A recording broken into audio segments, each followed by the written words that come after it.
Hello and welcome to the Actual Tech Media MegaCast. My name is Jess and I am excited to be here with you all today. But before we jump into our content, I have some basic information to cover with you. Let's kick off our day here today by taking a quick tour of your audience console. And we're going to start with the questions window. Now, if you haven't already said hi, there is a whole audience of cool humans out there, so reach out and give a wave to the other members of the Actual Tech Media community. Also, keep in mind that if you have any tech issues today, a browser refresh is going to fix just about anything. But if those tech gremlins are clinging on, no problem.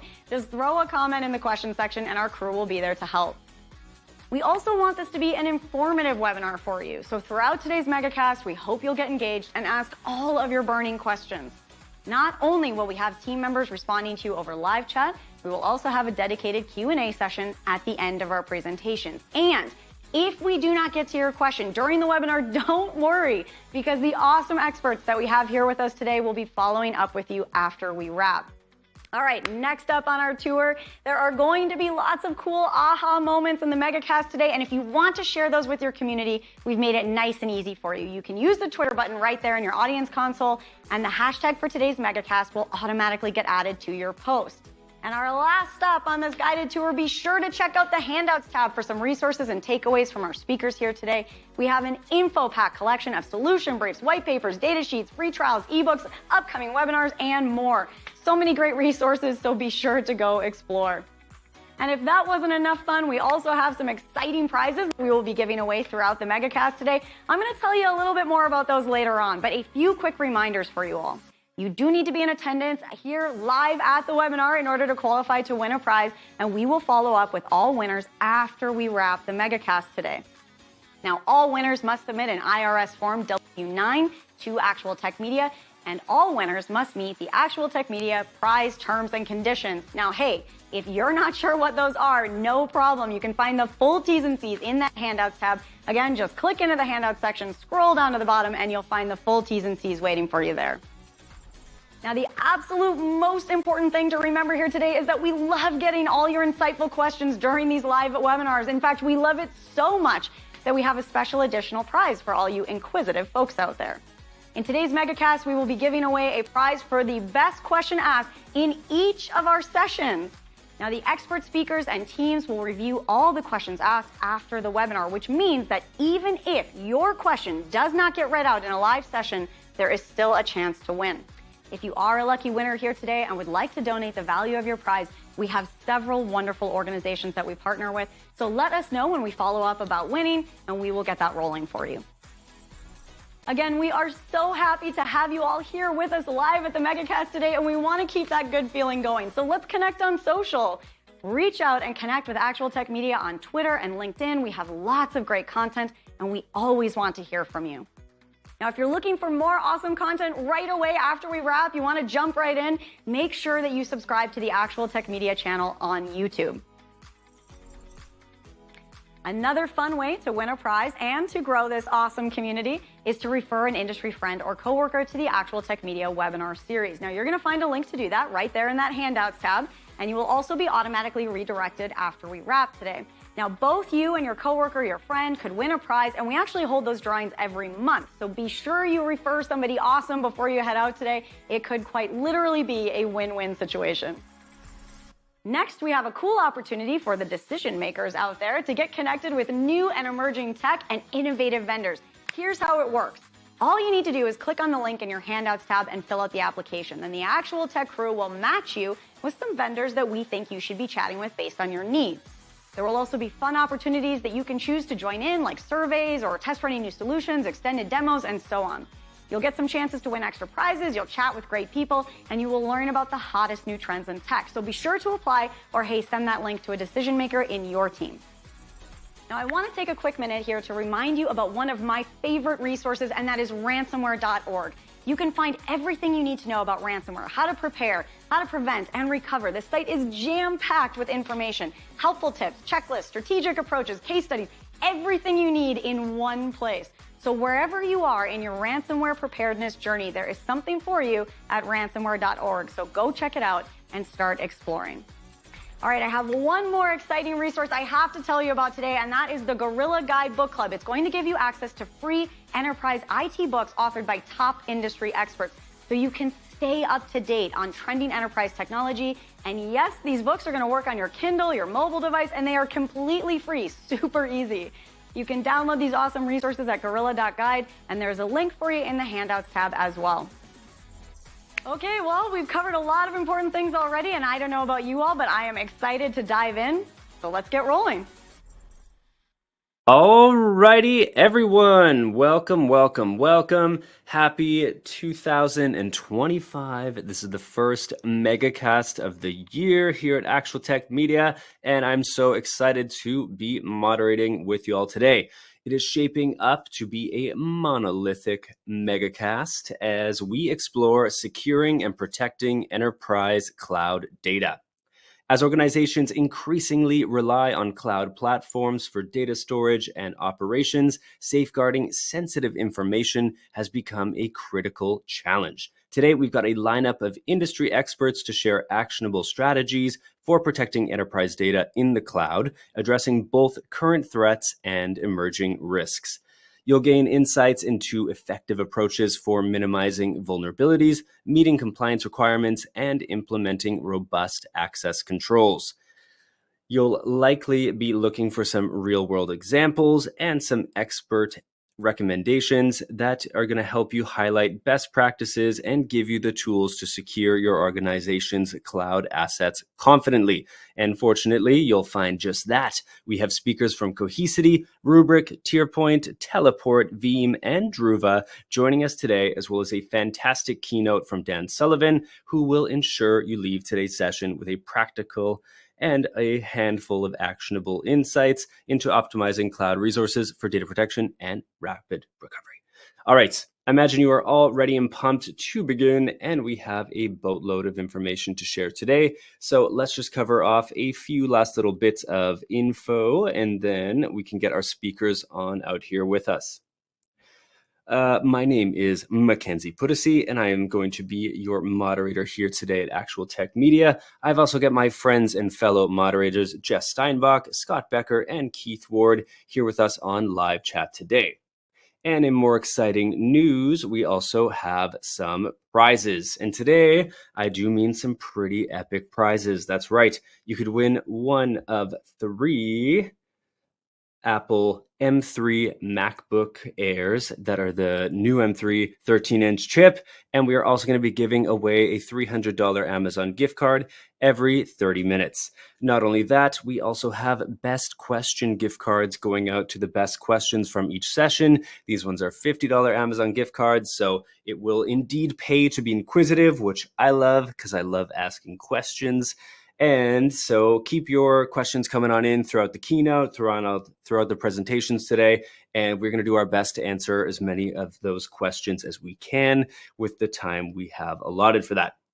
And I believe that is almost everything, but I do want to mention the chat and the handouts windows in your console. Sorry about the blunder. So if you go into your questions tab there, I've seen a lot of you already say hello from Texas, from Chicago, good morning to everyone. If you haven't yet found that window, why don't you hop over there now and say a quick hello, good morning, hola, bonjour, aloha, whatever greeting you want to give to everyone here with you today. And also keep an eye on those handouts there. Every single speaker today is going to have an awesome handout that you're going to want to click into and save. So you can do that all now up front. You can do it one at a time as we listen to the presentations and it's more relevant. But don't wait too long. Don't sleep on it. You don't want to forget at the end or get distracted and miss out on these awesome handouts. So make sure you do that now. I'm seeing more hellos in there. So awesome. And with that, why don't we get things started, everybody? So we're going to get the show on the road again with our keynote. And we have got the awesome Dan Sullivan here, who's a cloud architect. And he's going to be joined by my fellow moderator, Keith Ward. And he'll be picking Dan's brain in kind of a Q&A interview style. So Keith, I'm going to hand things over to you. Hi, everyone, and welcome to the MegaCast. I am Keith Ward, a moderator with Actual Tech Media, and joining me today is noted cloud architect and author Dan Sullivan. Dan, thank you so much for being with us today. Hi, Keith. Well, thank you. It's a pleasure to be here. Always great to talk to you. So let's dive right in on the topic of securing and protecting enterprise cloud data. Few topics are more relevant and urgent right now, I would say. So let's start with this. We just turned the calendar over to 2025. What are the 2 to 3 biggest challenges that you think that companies face today when it comes to protecting that enterprise cloud data in the new year? Well, there are some sort of old, long-standing problems we've had in security, like misconfigurations, which are really problematic, especially in the dynamic kind of infrastructure environment we operate in, typically in the cloud, where infrastructure is coming and going depending on needs. It's really important that we automate things and that we verify our configurations. Misconfigurations are just an open door to attackers to take advantage of it and exploit that kind of opportunity. So that's definitely a big problem. Another problem that we're going to see emerging more and more is AI-based attacks. So AI is great. Like, I think overall we're going to benefit from having AI tools available to us in security, but it's a little bit of a double-edged sword. And so what we may find is attacks are more evolving faster, they're occurring faster, and so we need to be able to be, one, respond faster, and two, be resilient to those types of attacks. Okay. Absolutely. And that actually leads right into my next question for you. You mentioned AI. It was a big buzzword last year, certainly. It is showing no signs of slowing. Every day we're seeing it more and more. Every show that comes out, we just finished the CES show. Right. We're seeing it in every little aspect of both consumer and industrial and IT technology that that's being produced. And so can you talk a little more? I want to dive a little deeper into how the way AI has completely changed the ways that we protect and secure our enterprise cloud data. And I guess one way to look at it is this: is it going to be, is AI going to help us or hurt us more, do you think? Meaning, yes, there's lots of ways that we can attack, that attackers have now with AI, but we also have AI tools to help defend. What's your sort of feeling on how this is going to shake out in the near term? Well, I think in the near term, it's going to be very turbulent, and I wouldn't be surprised if we see episodes of catastrophic data losses due to an AI-based attack. I think overall, in the long term, we're better off with AI. AI can help us in two ways. One is with the ability to analyze more data. I mean, so much of security is about finding needles in haystacks across potentially thousands of logs and metrics for indicators. AI can definitely help us with that in terms of the data analytics and look for indicators and basically identify indicators of a potential breach. AI can also help us on the response side. One of the ways we improve our security is by automating things. So things that we can automate, like if we can automate an incident response using AI, that's going to help us respond at the speed of machines, which is the speed at which we're being attacked. So we want to make sure there's at least some kind of parity there. So I think AI will definitely help with that. And we may also see, and I think maybe more of a tertiary or secondary role, helping us improve our ability to audit and control our infrastructure and our security posture. So basically making us more aware when we do have a misconfiguration. I'd say those are probably the big areas where I expect to see AI really pay off.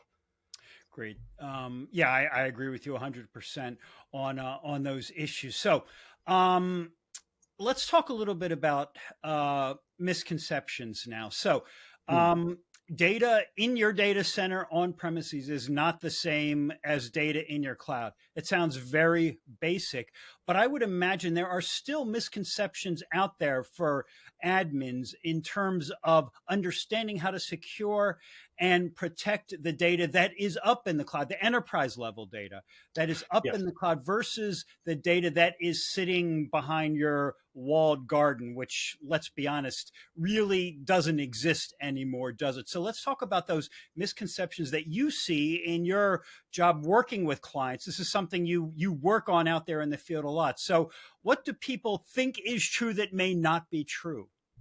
Well, I think you've hit on one that has been around for a while, and it's probably as old as the cloud, which is this idea that somehow data in your data center is more protected. And I like the phrase you use, the walled garden, as we used to talk about that. And really, if you have a packet that can exit and enter the internet from your data center, you're vulnerable. Like you can be attacked, like you can be reached. So being in a data center is useful if you have expertise in things like encryptions and audit control and identity management and access and authorization control and all of the layers of security that we need to do. You have to do all of that yourself. In the cloud, you have large scale providers who can specialize. So it's, we get into the economics of specialized labor here, and the idea that some vendors out there are really good at building authorization and identity management tools. Others have encryption tools. All of those tools can be built and leveraged and used in the cloud at scale. And with automation, cloud providers can basically deploy a lot of these security tools and implement best practices in ways that do that more efficiently than maybe you or I could do in our data center. So part of it is just, when you go to the cloud, you're taking advantage of all the expertise there, the automation, the years of experience in managing security. And you may have similar years, you yourself may have similar years of experience managing security. But if you're one person or you're a small team, how are you going to protect all of your data in your data center? It just becomes a trade-off. So even in a best case scenario where you have the skill set, is that the best way to allocate those resources when you can drive down the marginal cost of protecting your data by moving to the cloud? And in the cloud, you have many more resources. You have encryption at rest. You have the identity management tools already built in. And basically, the marginal cost of using those is very low. So I think you get high quality security and good practices in the cloud, and you almost certainly have lower costs in many cases. Okay. And like you pointed out, I think there may be a perception among small business owners or small shops that that they can't, they're too small, they can't keep on top, so maybe they're even wary about putting stuff in the cloud because they think they can't handle it. But like you're talking about, the automation tools for me are just one of the keys here, that if you get if you get one of those partners in terms of automation, that there's so many advantages to having your data up in the cloud that it's certainly worth exploring if you haven't yet. So finally today, Dan, on this little journey into securing and protecting enterprise cloud data. This is our first MegaCast of the new year. I'm starting a Whole30 diet today, so I've got 30 days of torture coming, and that's my New Year's resolution, and I'm going to stick to it. So at least this is day one. So I feel confident as of right now. We'll see how I feel in a week. But anyway, give me the top New Year's resolutions for companies to follow for securing and protecting their enterprise cloud data. Okay, let's see. I would say number one, think in terms of resiliency. Now, you may invest a lot in security and plan really well and have really good practices. Something can still go wrong. So think in terms of how would you recover from a catastrophic incident. So back in the day, we used to maybe back up data and store it on a secondary storage system in-house, or maybe put it into a different bucket in cloud storage. That's not enough. You really want to have air-gap storage, immutable copies, backups of your data. So say you do get hit with a ransomware attack, you can recover to a point in time where you're going to have some access to your data. So think in terms of resiliency. Also think in terms of automation. Automate, automate, automate. That's the key thing. If we do nothing else, these two things, because with automation, basically you are reducing the chance of human error, and you have in place the mechanisms that will scale and will adapt as your infrastructure is changing. So I'd say, I would say automation is another key thing to focus on. And then also, focus on understanding that security isn't a set it up once and walk away and and it's done. It's more like housekeeping. It's like every day we're doing similar kinds of things. We're doing audits, we're checking logs, we're doing monitoring. So think of this as an ongoing process, and especially for small businesses, right? You have so many hats you need to wear at any time in a small business. If you can find a security partner you can work with who can help you with one of these niche areas, like having resilient backups, or helping with automation, or doing observability in your security space, then by all means, work with them, because they can essentially kind of extend your workforce and leverage the expertise you have in house and basically complement what you have as well. So I would say those would probably be my top picks for 2025. Great. And I liked what you said about monitoring and ongoing. And I would add, as part of that, check your backups. Make sure they are clean. Make sure errors haven't been introduced. This is one of those things I have found over the years that that admins may give less attention to. They feel like, well, the backup is there, it's good, and then they get hacked and they find out, well, that their last weeks of backups were compromised, or the data was bad, or whatever. They didn't know it until a worst case scenario arises. So those are some great New Year's resolutions for protecting and securing your enterprise cloud data. Dan, Happy New Year. Welcome to 2025. Thanks for being on with us. Thanks, Keith, and Happy New Year, and good luck with your resolutions. Absolutely. And so everyone watching this, we're going to learn a lot more about these topics on today's MegaCast. So let's head over there right now. Indeed, indeed. Yes, we have a lot coming your way today on this topic. A great opener. I really loved the kind of view of looking at small business, medium business, large organization, and how you can leverage different aspects of software and different vendors to make you able to secure and protect your enterprise cloud data. So lots of things to look at today. You might have already noticed there's a poll up on the screen for you. And this is just a quick opening poll asking what your time frame is for adding new or updating your existing IT solutions at your company. So, as we're in January here, we're kind of kicking off the year with big momentum, most of us. Are you looking to make some changes hot and fast in the next 6 months here? Is this something for your whole 2025, maybe 6 to 12 months out? Are you looking at even next year, planning ahead, building a bit of a longer, cycle of replacing, expanding, and putting in some new implementations? Or maybe you're just not sure. You're here to gather some info, figure out what is on the market, what is out there, and what is going to work for you and your organization in the best way. So I'm going to leave that up there for just a few more seconds as the results come in. And once I take that down, we're going to be pulling our first speaker out here on the stage with us. And in fact, we have not one, but two. I'm very excited to welcome back the team from Cohesity. Cohesity has been a great wealth of knowledge over the last couple years, and I honestly can't wait to hear what is cooking in the Cohesity kitchen, so to speak. I tried to use as much alliteration in there for your listening pleasure as well. All silliness aside, please welcome Edwin Galang. And Edwin is the Cloud Solutions Architecture over at Cohesity. He's going to be presenting, and then we also have Shelly Calhoun-Jones, who will be doing a demo for us as well. She's the Principal Technologist and Technology Advocacy Group. And with that, Edwin, are you ready to bamboozle everyone on stage here today? I am, and I appreciate the introduction. My absolute pleasure. Well, I'll let you take it away, and then I'm going to join you for Q&A. So everybody keep those questions coming in, and we'll see you on the other side. All right, thanks a lot. Hi, everyone. As I said, my name is Edwin Galang, and I'm a cloud solution architect at Cohesity. I've been in the industry for 20 plus years, been at Cohesity 5+ years. So in today's session, I'm going to talk about how to elevate your data resilience strategy with Cohesity. And as they said, Shelly Calhoun-Jones is has recorded a demo for us, so you'll see that within the session. So with that, let's go ahead and get started.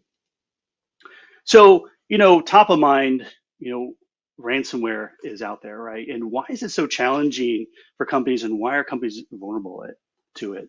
And we look at three broad categories of why ransomware is continually to hit organizations multiple times, or just in general. The first category is just technical. Ransomware is constantly evolving, and we know that. When you first kind of saw it a long time ago, it would encrypt your data, you pay the ransom to do it. But now what we're seeing ransomware as a service. We're seeing, what I've read is, they're in organizations environments for 200 plus days. They're deleting their backups. They're doing all these different things in order to have kind of the widest blast in terms of affecting the company. Also, is there, like as it's evolving, there's so many changes, and being vulnerable, having to patch that, and being in from an admin position as well. There's only so much time and maintenance windows you have, so that increases their vulnerabilities by not patching. The second one is just the human factor. We're all human, and not every person is aware of the security issues that can go, and we're all vulnerable to social engineering. How many times you get an email that looks like from a vendor, but it's a bad actor who's doing phishing. And then the third one as well is just not having a comprehensive security strategy. I know from experience, when you start developing things, you put the easiest permissions to get development. As it moves in from development production, it isn't always reviewed and protected. So having overly permissive credentials opens up an opportunity for a bad actor, as well as having an open trust model, trusting everything versus a zero trust model, and then not having a clear governance. So those are all the things that are challenged. So we constantly have to stay ahead of it. And then when we look at kind of a traditional environment, you have a customer you have a data center, you have your applications, you have your backup server, you still may be going to tape. There's a lot of customers still doing tape. You're leveraging, a disk storage to recover from. But the challenge with that, in today's environment is data is growing. It's continuing to grow and grow. I mean, I've never seen in my number of years in IT data shrink. It's always getting bigger. So, like I said, it's vulnerable because you have different components that need to be upgraded, that need to be managed. You're sending your tapes off site. Someone's got to manage those. Sometimes tapes get lost. They expire. Tapes can break. Those are all the things that can be challenged. And it's extremely fragile environment. So when you're looking at these environments, they're all dependent on each other, but if one breaks, another one stops working. So you have this continuous cycle of trying to maintain it. So it's very expensive. There's different vendors are involved. They have to work together. And it's very, very complicated, right? And so what we see customers are doing is modernizing their environment and leveraging both us and AWS to do that. When you look at this kind of slide, what you see is, maybe a customer does AWS Outposts. What's nice about that is the customer is just providing, network space and power. And then, AWS manages the stack from hardware all the way to software. It really simplifies kind of deployment. And in terms of, writing into AWS, there's a storage gateway. You can get rid of tapes. You can write directly into S3, the different storage classes, depending on what you need to do. When you kind of use AWS itself, you have EC2 instances that you can deploy very quickly. There's no cycle of purchasing hardware, installing it, rack and stack. You can just deploy whatever size and number you needed. Also modernizing with Amazon RDS. And the underlying layer that can protect all of that and modernize is using Cohesity and our data protect solution. We're a hyper-converged solution that can be deployed, in a data center, at the edge, as a virtual machine, as well as in your AWS account, or consume us as a service. And the underlying layer is that, and that we can scale and grow as that data is grown, and you manage one solution. Everything storage and the backup solution is all in one node, and you grow that and scale that as needed. So it really simplifies how you manage your data with AWS, as well as how we can do it as well. You eliminate that physical tape, modernize, uses different storage classes in AWS depending on your SLAs and your requirements. So we kind of move to the next slide and talking about putting it all together. We provide the enterprise backup for AWS workloads. The one important thing I like to show is we have a single UI that can manage whatever deployment works best for your environment. We obviously protect EC2, RDS, and S3, and you can deploy that, as I mentioned, in whatever physical servers that's your presence. If in AWS you want to manage yourself, or as a service, and you consolidate all that data into one place and manage it very easily and do that. So I've taken a very high level view of, what's ransomware, what are the challenges, what are the categories, what's a traditional model, what modernization looks. So I'm going to drive a little bit deeper in our as a service solutions, and we call that Cohesity Cloud Services. So what is Cohesity Cloud Services? The big thing is it shifts from a CapEx discussion to an OpEx discussion. So it really simplifies how you consume it. You protect your data securely. We have a number of offerings that can meet, business requirements to protect you against ransomware, but also just simplify your operations. It consolidates data efficiency. So whatever model you deploy, we're talking about as a service, we're always deduping, compressing, making it as efficient as possible in a modern solution. And just removing that complexity. When you look at that previous slide, there's a lot of moving parts that you have to maintain. With an as a service, all you're doing is maintaining your backup policies and what you're protecting. We're maintaining the infrastructure underneath, and really simplifies it. And because it's as a service, that's what customers like, that you're not involved in that patching cycle or upgrading. We are, and so it really simplifies the solution for our customers. So our big one here is our as a service. We call Cohesity delivered as a service.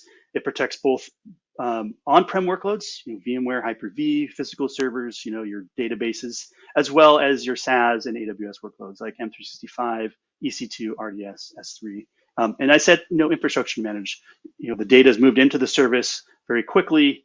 It's very fast. What typically takes in a backup solution could take months, weeks, months, or years sometimes. This can be done in a couple hours, even less.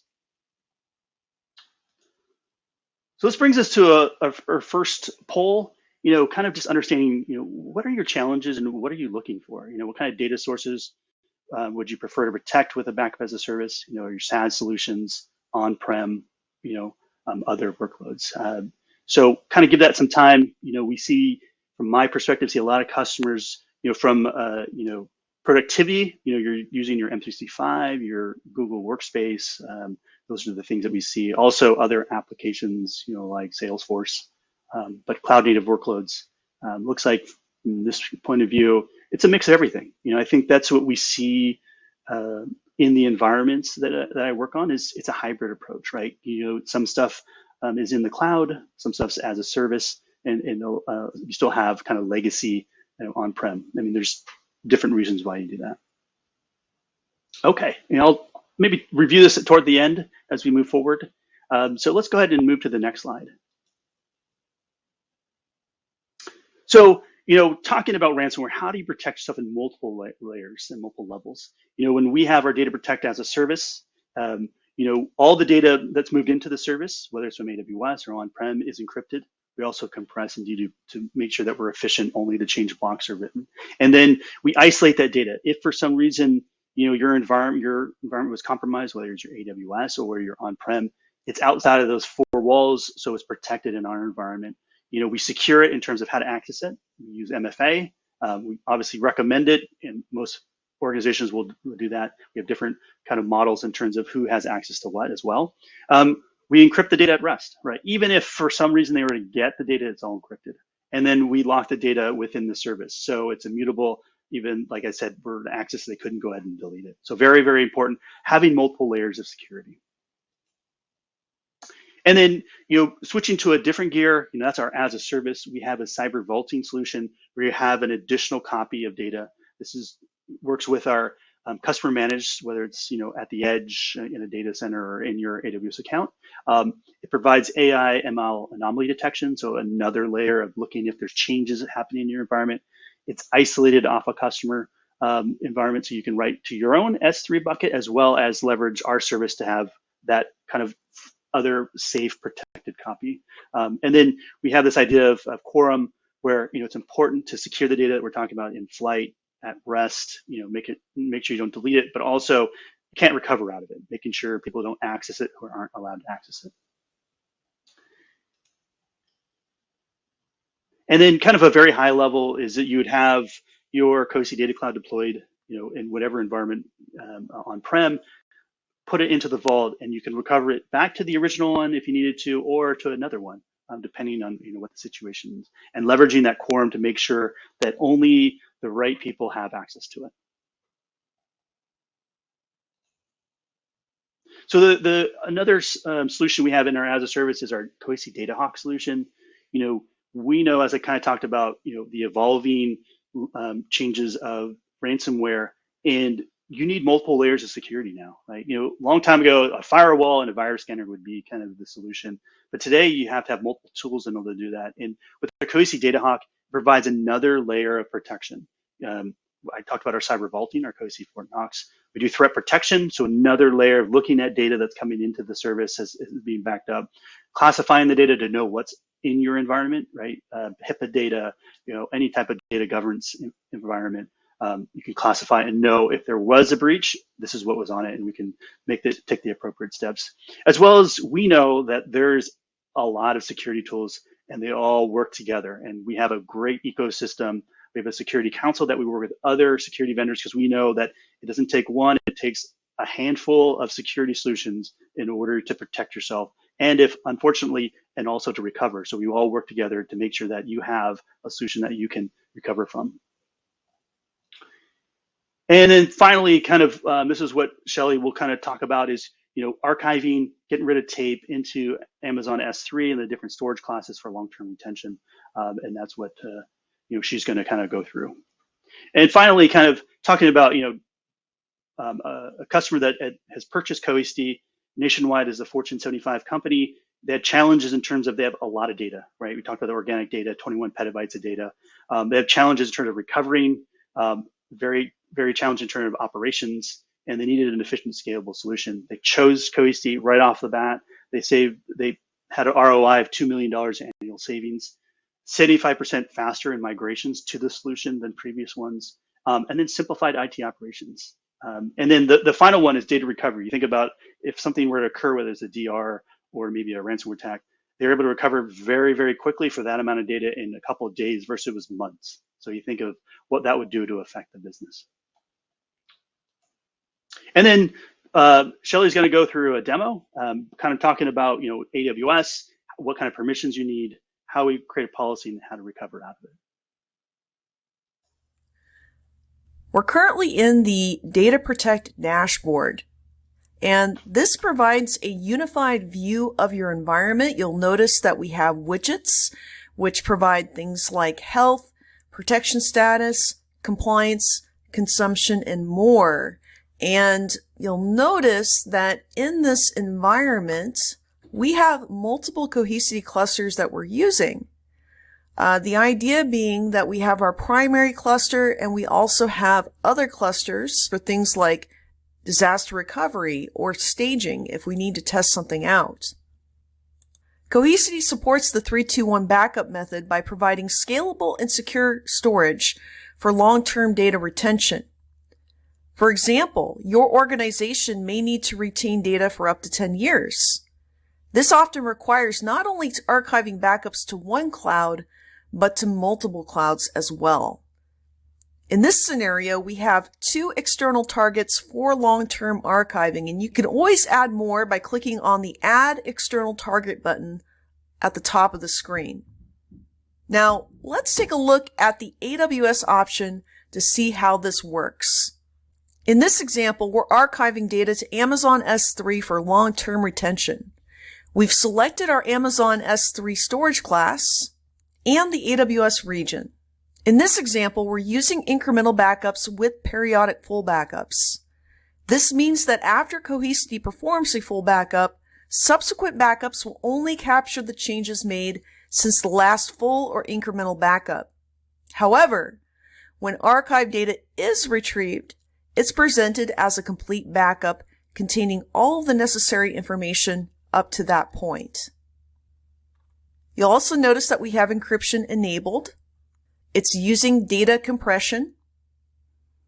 Source-side deduplication is enabled, which means that if Cohesity finds duplicates within your data, it will deduplicate for additional cost savings. In this example, bandwidth throttling is turned off, but if you're in an environment with limited connectivity, you can enable that feature for additional optimization. Now let's take a look at the AWS Management Console to get a better understanding of the permissions that this external target is using, as well as the Amazon S3 bucket. So I'm going to go ahead and tab over to that screen. Okay, so we're currently in the Identity and Access Management Console. I have a user account pulled up for Cohesity.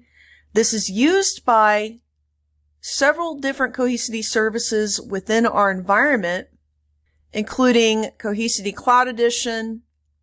I'm also using this for another service called Cohesity Cloud Spin, which gives you the ability to spin up VMs within the cloud.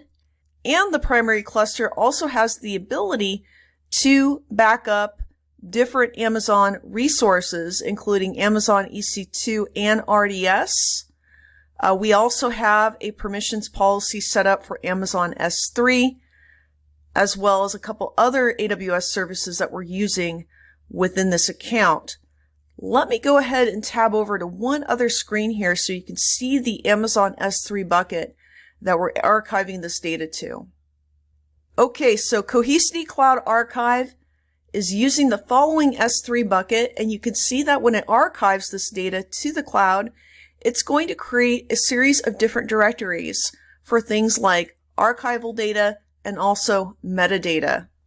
If I click on the data folder and I drill down to my AWS account, you'll see a series of different objects that it's creating when it's performing this archival.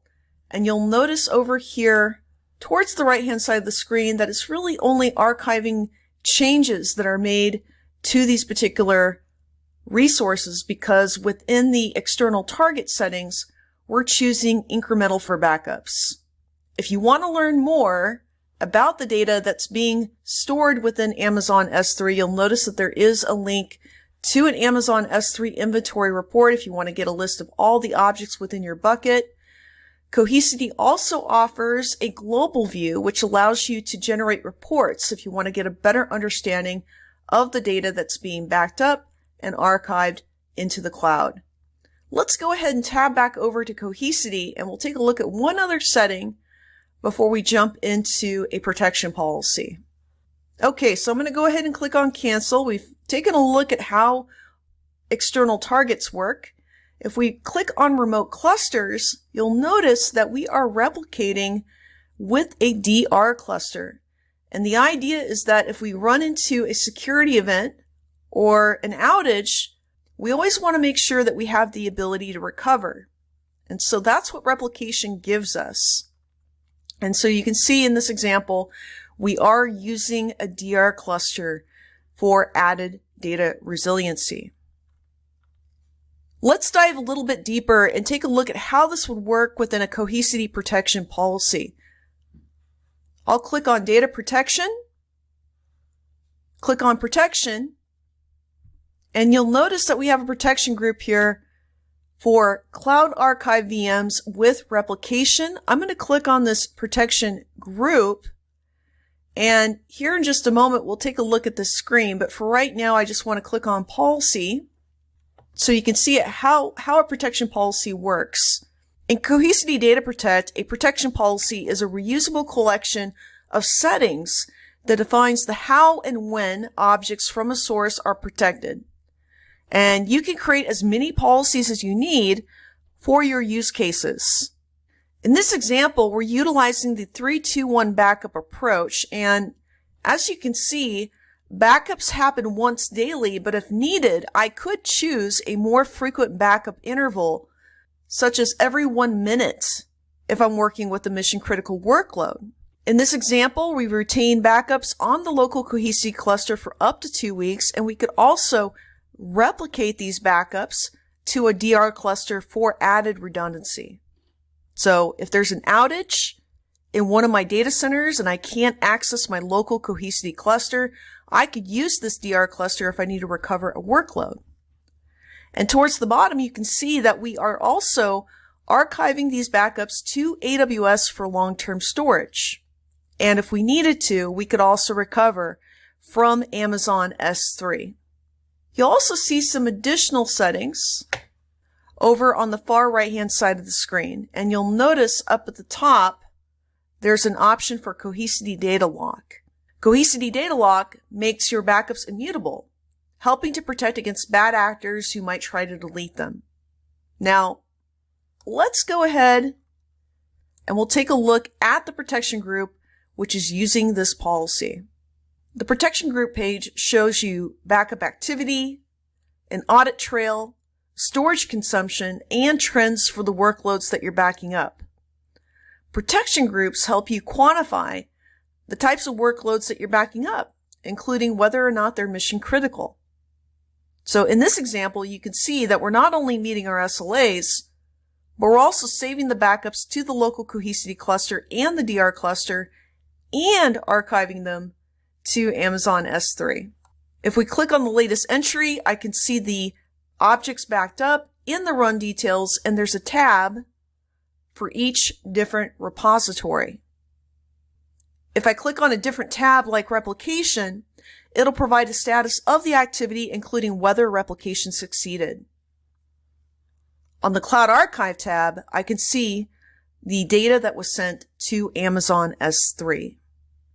If I click on the archival activity, it'll provide a timeline view of the protection job, which is helpful if I need to troubleshoot something or if I just want to understand what's happening behind the scenes. Earlier, I mentioned that you could recover from the local Cohesity cluster, a cluster that you're replicating to, or from the Amazon S3 bucket that you're archiving to. Let's take a look at how this would work by doing a recovery. We'll choose our protection group. We'll choose to recover from the cloud. If this is a new configuration, I could choose to recover to a new location to test the recovery process. I'll select this option and the corresponding settings for where I want to recover to. We'll keep it with instant recovery, and I'll add a prefix for housekeeping purposes. We'll also provide a name for the task. Then we'll choose Recover. In the recovery task, I can see the recovery from Amazon S3. I can monitor from here or click on Show Subtask if I want to get more details of what's happening behind the scenes. I can also click on Options if I want to see the configuration that I used when performing this recovery. This completes the demonstration. We took a look at how we can elevate our data resilience by backing up to a local Cohesity cluster, using replication, and archiving our backups to Amazon S3. We also took a look at how we can perform a recovery from the cloud.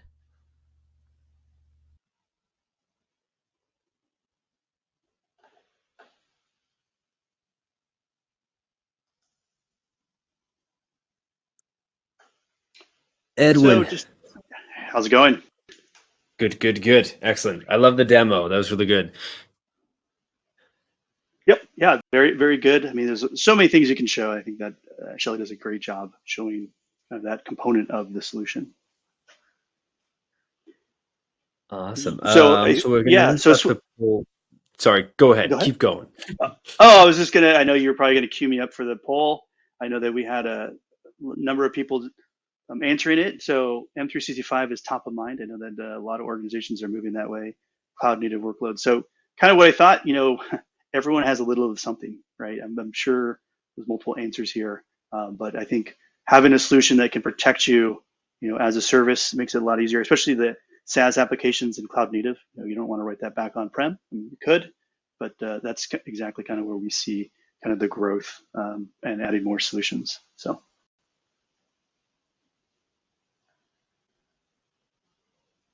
Perfect. And then are you ready to handle a little bit of Q&A here? Sure.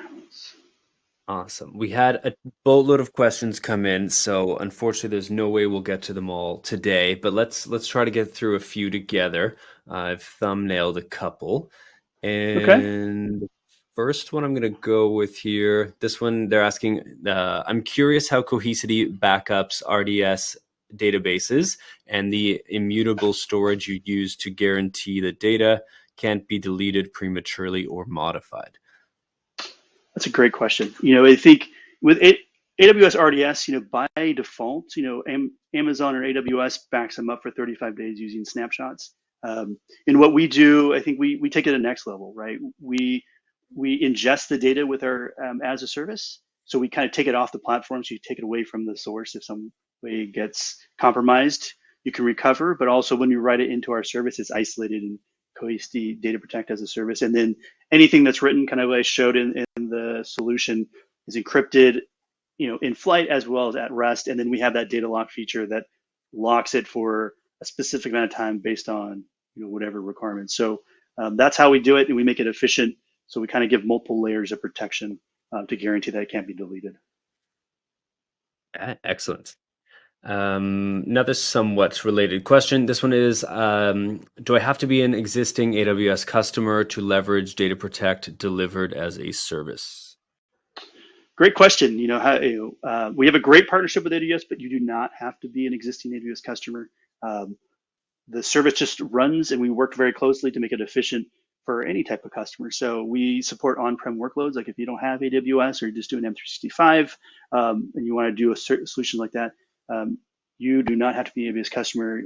If you are, there's some benefits. If you have like an EDP, you have a solution, but you do not have to be, and you can just, under the covers, it's kind of running there. But when you deploy the solution, you're just going to protect your environment with minimal infrastructure and be ready to go and protecting everything very quickly. All right. Excellent. Flexible, easy to get what you need. Exactly. Okay, next question I have here, someone's asking, does BAS protect both my on-prem and cloud workloads, or do I need two different solutions? Yeah, great question. I mean, I think when we looked at that poll, we see a variety of solutions that customers have deployed, whether it's on-prem, and the answer is no, you don't need two different solutions. You have one solution, depending on what you can do with the as a service. If you have a larger environment, kind of showed in that earlier slide, we could deploy, our solution on-prem and then have as a service, but you manage it under one window in Helios. So the short answer is one solution for everything. Depending on what your business requirements and SLA and things, we can deploy the best flexible solution that you kind of touched upon that meets everything that you need in your environment and modernize everything. Fantastic. Well, I would honestly love to keep picking your brain, but we are pushing up against time. So I'm giving you kind of a two-pronged question here. One is any final remarks if people are excited, if they want to take some next steps, where should they go? What should they do? And then also, is there anything you just want to leave the audience with that you just think is really timely or poignant or awesome? I think we have resources available. Go to our site. We have a free trial, and there's some questions about that. I think just be prepared. Unfortunately, we think about ransomware. It's ever evolving. So use all those tools, modernize, and just be prepared. Unfortunately, I think at this point, I think the stats show that it's like every 15 seconds there's an attack. So it's within this webinar, there's going to be multiple companies. So just be prepared. Be ready for it, and have a security solution that you have to be able to recover. And obviously, we'd love you to use us for it. Awesome. Thank you so much. Well, I know I got to let you go, but I want to give you a big thank you for being here. Always a pleasure. And yeah, we'll see you again soon. Thanks a lot. All right. Thank you very much. Great day. You too. Take care, Edwin. Alrighty, if you are out there and you are super excited, you want to keep the good times rolling and you want to learn more about Cohesity, well, as mentioned, you can check out Cohesity's website. You can also go over to the handout section and grab, there's a linked PDF in there. So it's a 2-pager, super easy read, great solution overview, basically outlining how to improve your cyber resilience with Cohesity. And not only that, but I've got a poll up for you here. So I know you did one poll already. You guys are getting into the swing of things. But we're just basically giving you a wish list, some easy buttons here. What additional information would you like about Cohesity? If you want a data sheet, white paper, case studies, pricing, you can plunk in your response here now, and the Cohesity team will make sure they follow up in a timely fashion and get you exactly what you are looking for.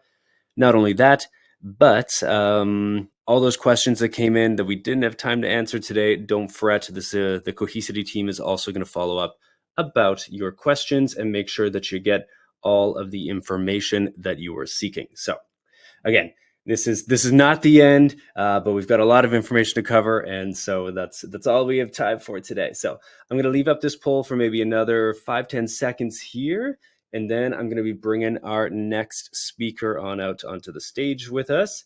Now, if you've been to a couple of these actual tech webinars in the past, you may be familiar with our friends from Rubrik. Really awesome team. Excited to have them back here again today. If not, well, you're in for a treat. So with that, final call for your poll, and let's get the Rubrik crew on out here with us. Today we have Bill Gerling, manager of go-to-market tech over at Rubrik. And Bill, I know you're going to give a little bit of a self-intro, so I'm just going to kick it over to you now, and we'll go from there. Take it away. I'm Bill Gerling, sales engineering lead here at Rubrik, and it's great to have you all here today. Over the next 15 minutes, we'll explore the key pillars of the well-architected framework, why they matter for your cloud migration and data strategies, and how Rubrik can help you excel, especially in security, operational excellence, and most importantly, cost optimization. Let's jump right in. As cloud architects, you're likely familiar with the well-architected framework, but let's take a moment to revisit its core principles and why they're crucial for cloud migration and data strategy. The well-architected framework provides a set of best practices for building secure, efficient, and reliable systems in the cloud. It consists of 5 pillars: security, operational excellence, cost optimization, reliability, and performance efficiency. Why is this framework so important, especially now? When migrating to the cloud, it's not just about moving existing infrastructure, it's about rethinking your architecture to fully leverage cloud capabilities. This framework ensures that you're building with best practices in mind, reducing risks, and setting up your organization for long-term success. By aligning with these pillars, you can confidently design and operate systems that deliver maximum value to your business while staying resilient and efficient. Now let's zero in on how Rubrik supports 3 of these pillars exceptionally well: security, operational excellence, and cost optimization. When it comes to security, a strong identity foundation is essential in today's security landscape. At Rubrik, we embrace the zero trust model. We never implicitly trust any identity, whether from inside or outside of your network or environment. Instead, we enforce strong security controls around access to ensure that only authorized users can access your most mission-critical data. Rubrik has built a robust zero trust architecture within our products. This includes features like MFA and time-based one-time passwords to add an additional layer of security. We also leverage role-based access control to ensure that users have the appropriate level of access based on their roles. Our quorum authorization feature ensures that critical applications require approval from multiple parties, enhancing security and preventing unauthorized changes. A unique feature that we have that's of huge value to our enterprise customers is what we call true least privilege. With true least privilege, we securely manage protecting the environment without requiring write access to production. Then, when it's time to do a restore, we request temporary write access, we run the required operation, and we go back to read-only mode. This feature ensures that even if credentials are compromised, unauthorized users can't make disruptive changes to your environment. We also incorporate security measures such as SLA retention lock and an append-only data layer to protect you from tampering and ensure compliance with regulatory requirements. Our immutable storage subsystem guarantees that once data is written, it can't be altered or deleted. This safeguards you against ransomware attacks and other malicious actors. In terms of confidentiality, Rubrik equips you with the capabilities to maintain both the privacy and integrity of your data. We make it easy for you to discover what data exists where it resides within your environment. This visibility allows you to classify and contextualize your data, identifying which information would have the most significant impact if confidentiality were breached. With this understanding, we can then assess the posture of your data containing assets and help you determine which data is most at risk for breach. Rubrik helps you prioritize your response efforts by enabling you to rapidly remediate the riskiest data first and respond swiftly to any anomalous user activity against sensitive data. This targeted approach ensures your resources are focused where they're needed most, enhancing your overall security posture without that unnecessary overhead. Lastly, let's talk about availability, which is intrinsically linked to the reliability of a system. Ensuring your data is recoverable is crucial for maintaining availability, especially in the face of threats like ransomware. Rubrik achieves this through comprehensive data protection strategies that minimize downtime and minimize data loss. Our automated, low-touch framework continuously discovers and protects your most mission-critical data, ensuring that it's always safeguarded without requiring constant manual intervention. We create secure, air-gapped, immutable recovery points that defend you against threats and that ensure that your data remains intact and accessible when you need it most. Rubrik incorporates advanced data threat analytics as well. This allows you to detect anomalies in your datasets, to search for indicators of compromise in real time. This proactive detection enables you to expedite recovery processes and avoid reinfection, ensuring that your operations can resume as swiftly and securely as possible. In the event of a cyber attack, our cyber recovery specialists are leveraging these data threat analytics and orchestrated recovery patterns to rapidly restore operations to a known good point in time, all within a clean environment. Additionally, our dedicated ransomware response team is on standby for all customers to provide specialized, rapid response and expertise in identifying, containing, and recovering from sophisticated ransomware threats. This helps your incident responders and ops teams recover quickly and efficiently. Now let's move on to operational excellence, a pillar that is fundamental to achieving complete cyber resilience. Cyber resilience is an end state that depends heavily on maintaining consistent and efficient operations. This pillar underscores the importance of both observability as well as automation when managing your cloud environments. So let's talk about observability. Data discovery is the critical first step in any robust data management strategy. Manual data discovery is toilsome, it leads to gaps, it increases risk. With Rubrik, we automate this discovery and classification process, ensuring that you have a comprehensive and accurate view of all your data across all your various environments. Once your data is discovered, now you need to understand it deeply. You need to know what type of data you have. You need to know how sensitive it is, what its potential impact on your business might be if it were exfiltrated or lost. Rubrik provides the tools to classify and contextualize your data, helping you prioritize what needs the most protection. With this understanding, you can then assess the risk associated with your various data sets. Rubrik enables you to evaluate who or what has access to what specific data and ensures that your repositories are secure and instrumented for both security and recoverability. Moreover, our platform allows you to prove the security integrity of your data to stakeholders through detailed reporting and compliance features. Now let's talk a little bit about multi-cloud environments. This is becoming increasingly common as customers adopt best-of-breed services. Rubrik ensures that the user experience is consistent regardless of the platform or type of data you're managing. There's inherent sprawl in multi-cloud setups, and this drives a need for a centralized policy model, comprehensive event logging, audit trails, robust reporting, and streamlined processes for responding to incidents. Rubrik addresses these needs by providing a unified platform that centralizes each of these functions, normalizes the user experience, and ultimately reduces complexity and increases efficiency. Now let's talk automation. This is absolutely critical at scale in the cloud. Rubrik embodies this by automating both routine and complex tasks, including everything from provisioning to onboarding to creating and assigning protection policies. Rubrik integrates seamlessly with your cloud accounts and third-party tools, ensuring smooth operations across your entire cloud estate. In the context of cyber resilience, Rubrik automates several key areas. Provisioning. Automating the onboarding process and the creation and assignment of SLA domain policies ensures that your data protection policies are consistently applied from the outset. Additionally, new workloads are automatically protected as they're provisioned. Observability. Rubrik automates the discovery, classification, and risk assessment of your data. This includes data protection measures, anomaly detection, threat discovery, and containment, all through proactive threat hunting and threat monitoring. All of Rubrik's capabilities are delivered with a DevOps-friendly approach. Rubrik's API-driven architecture allows seamless onboarding, configuration, and integrates effortlessly into your existing DevOps workflows and tools.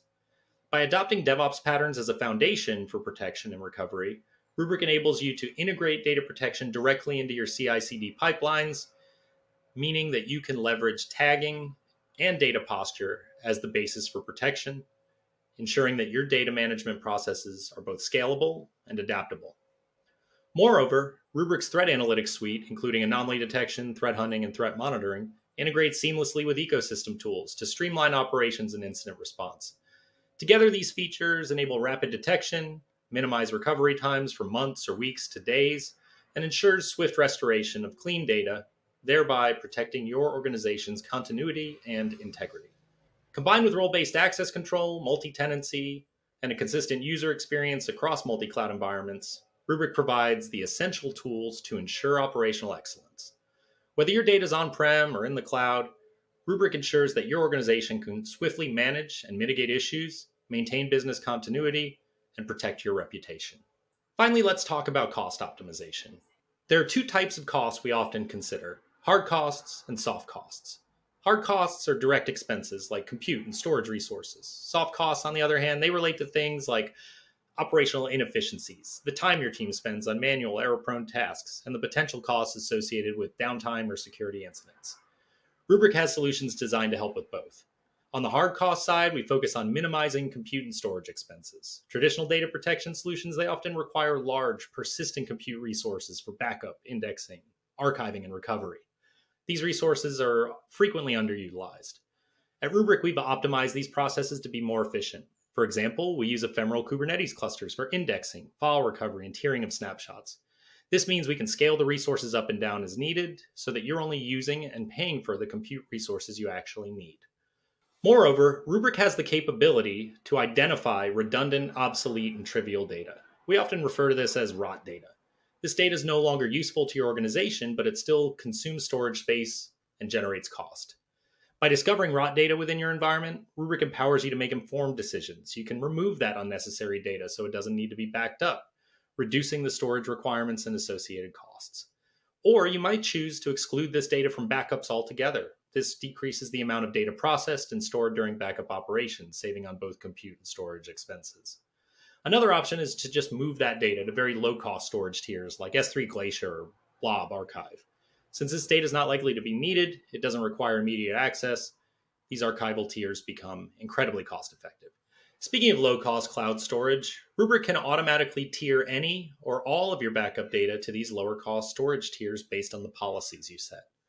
We don't need to first land the snapshot data in warm storage and persist it there.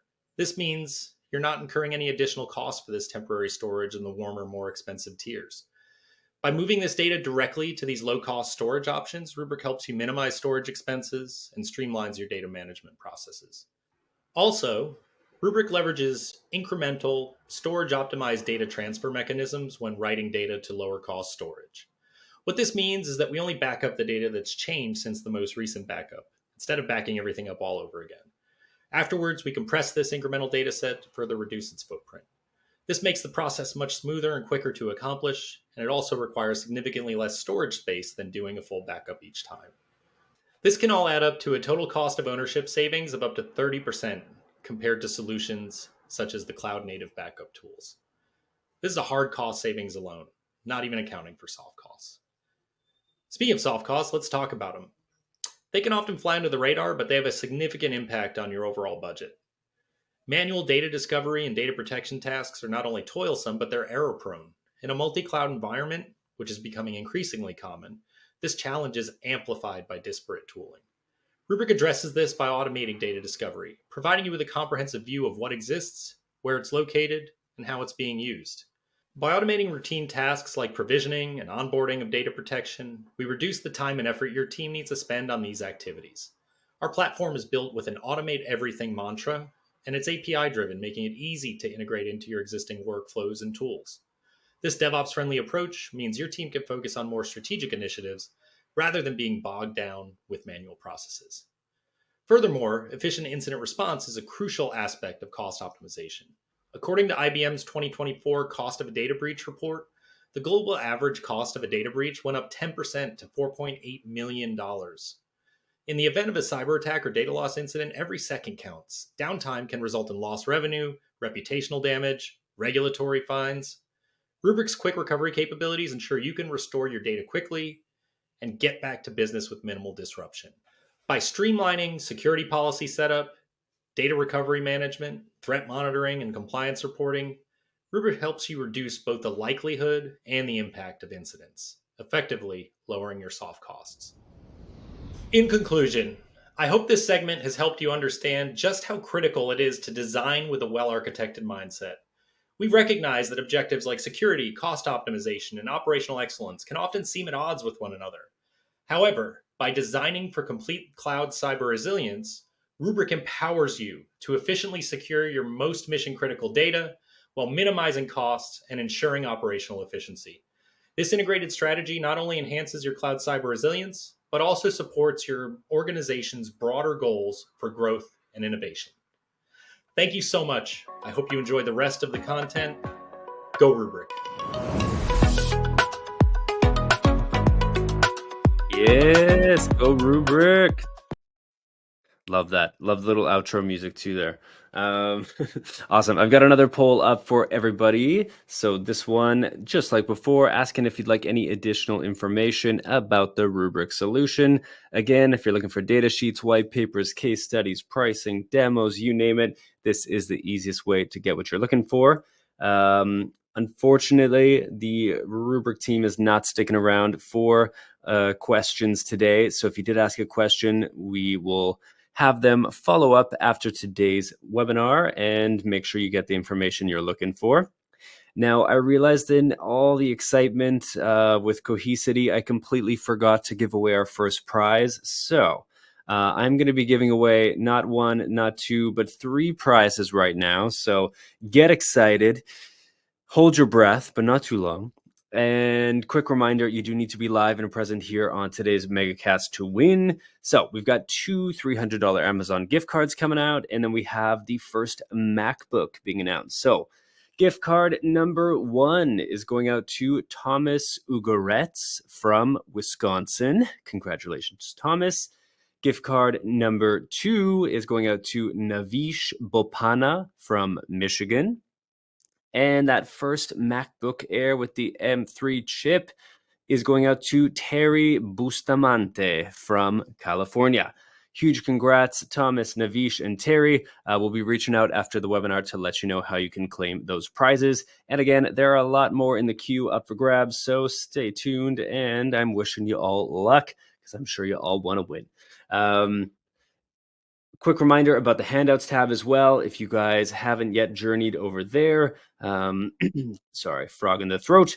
The Rubrik white paper is linked. So you have Rubrik Security Cloud, the trusted data security solution for cyber recovery.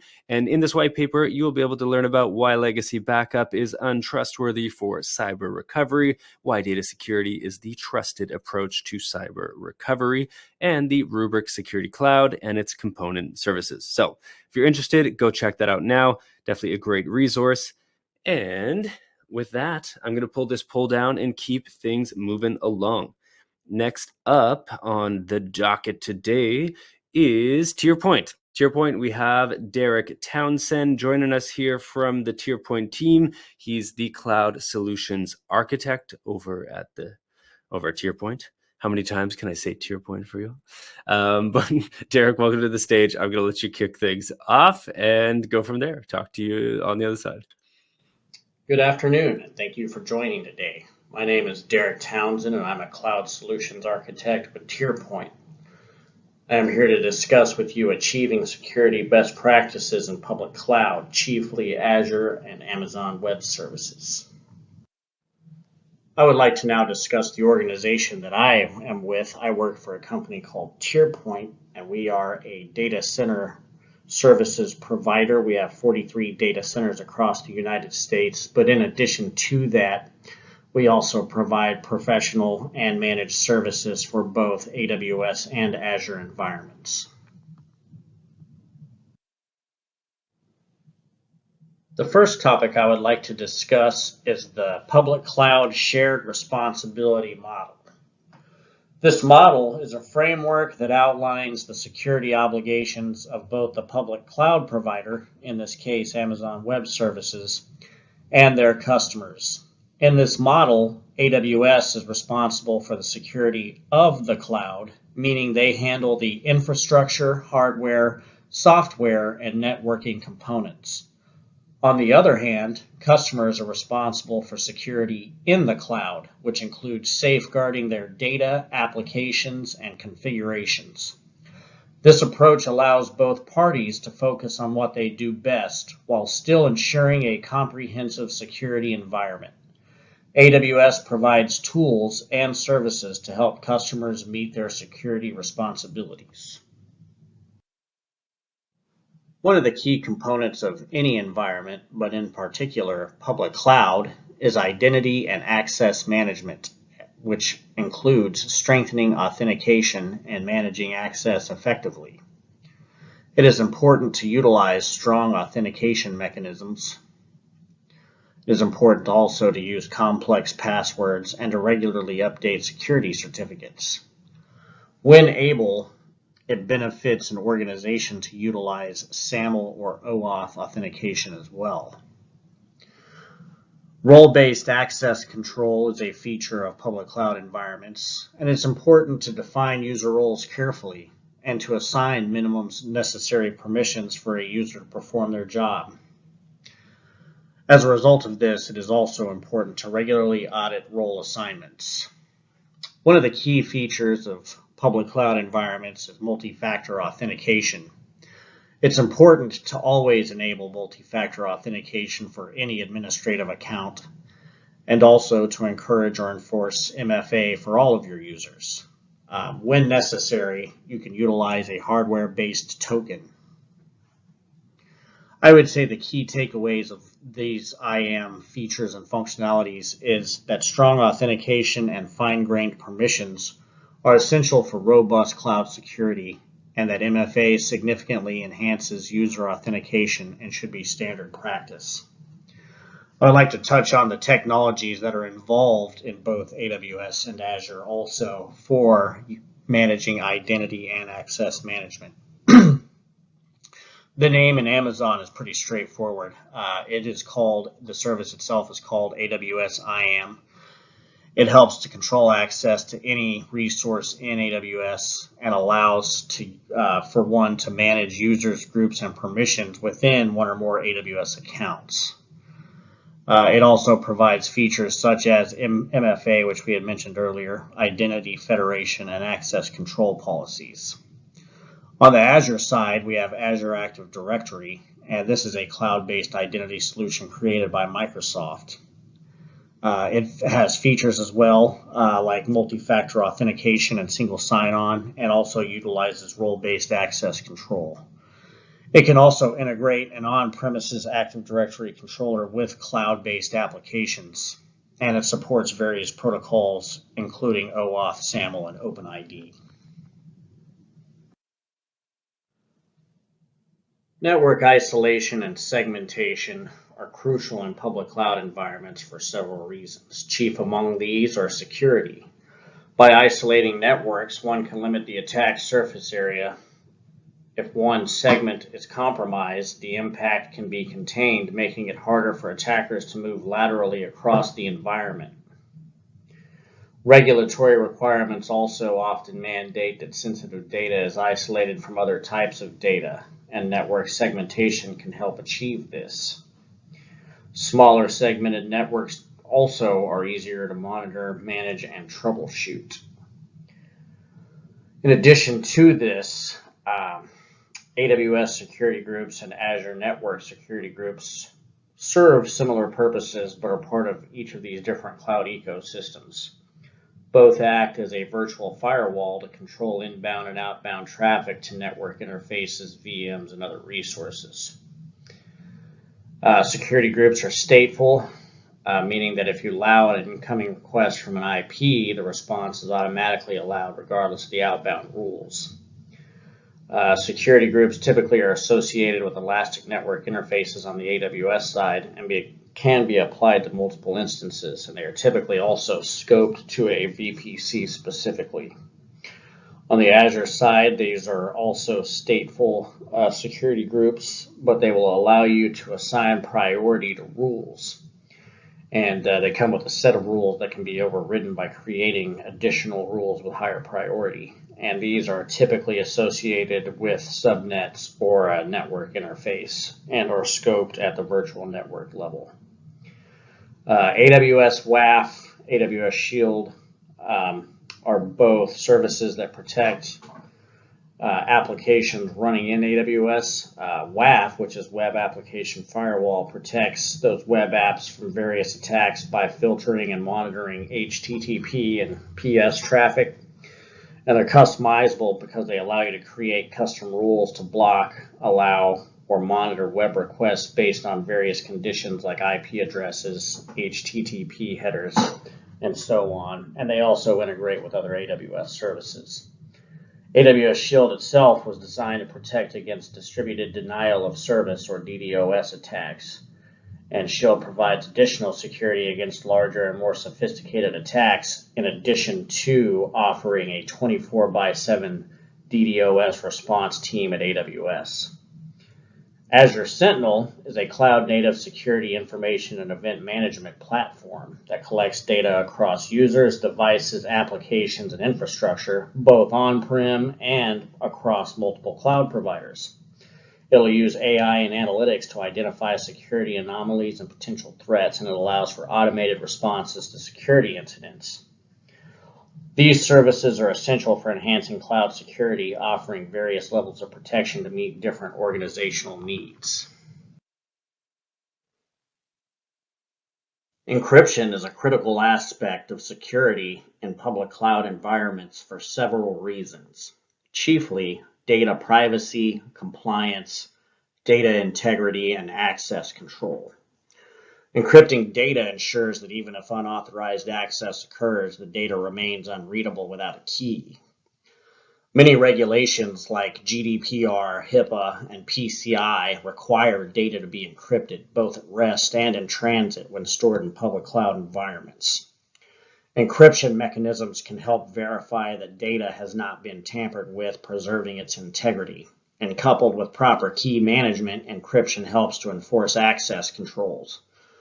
Only authorized personnel with the correct decryption keys can access the data. Encryption protects sensitive information from being exposed in shared or multi-tenant cloud environments. And in the event of a data breach, encrypted data is significantly less vulnerable, as it would require additional computational efforts to decrypt. By employing encryption strategies, organizations can significantly enhance the security posture of their data and applications in public cloud environments. Classifying data and sensitive information in public cloud environments is important for several key reasons. Security being the chief reason. Knowing which data is sensitive helps in applying appropriate security measures like encryption or access controls to protect that data. In addition to that, we have compliance, which we had mentioned earlier, resource allocation regions. Not all data requires the same level of security. Classification allows you to allocate security resources more effectively, focusing on the most critical data.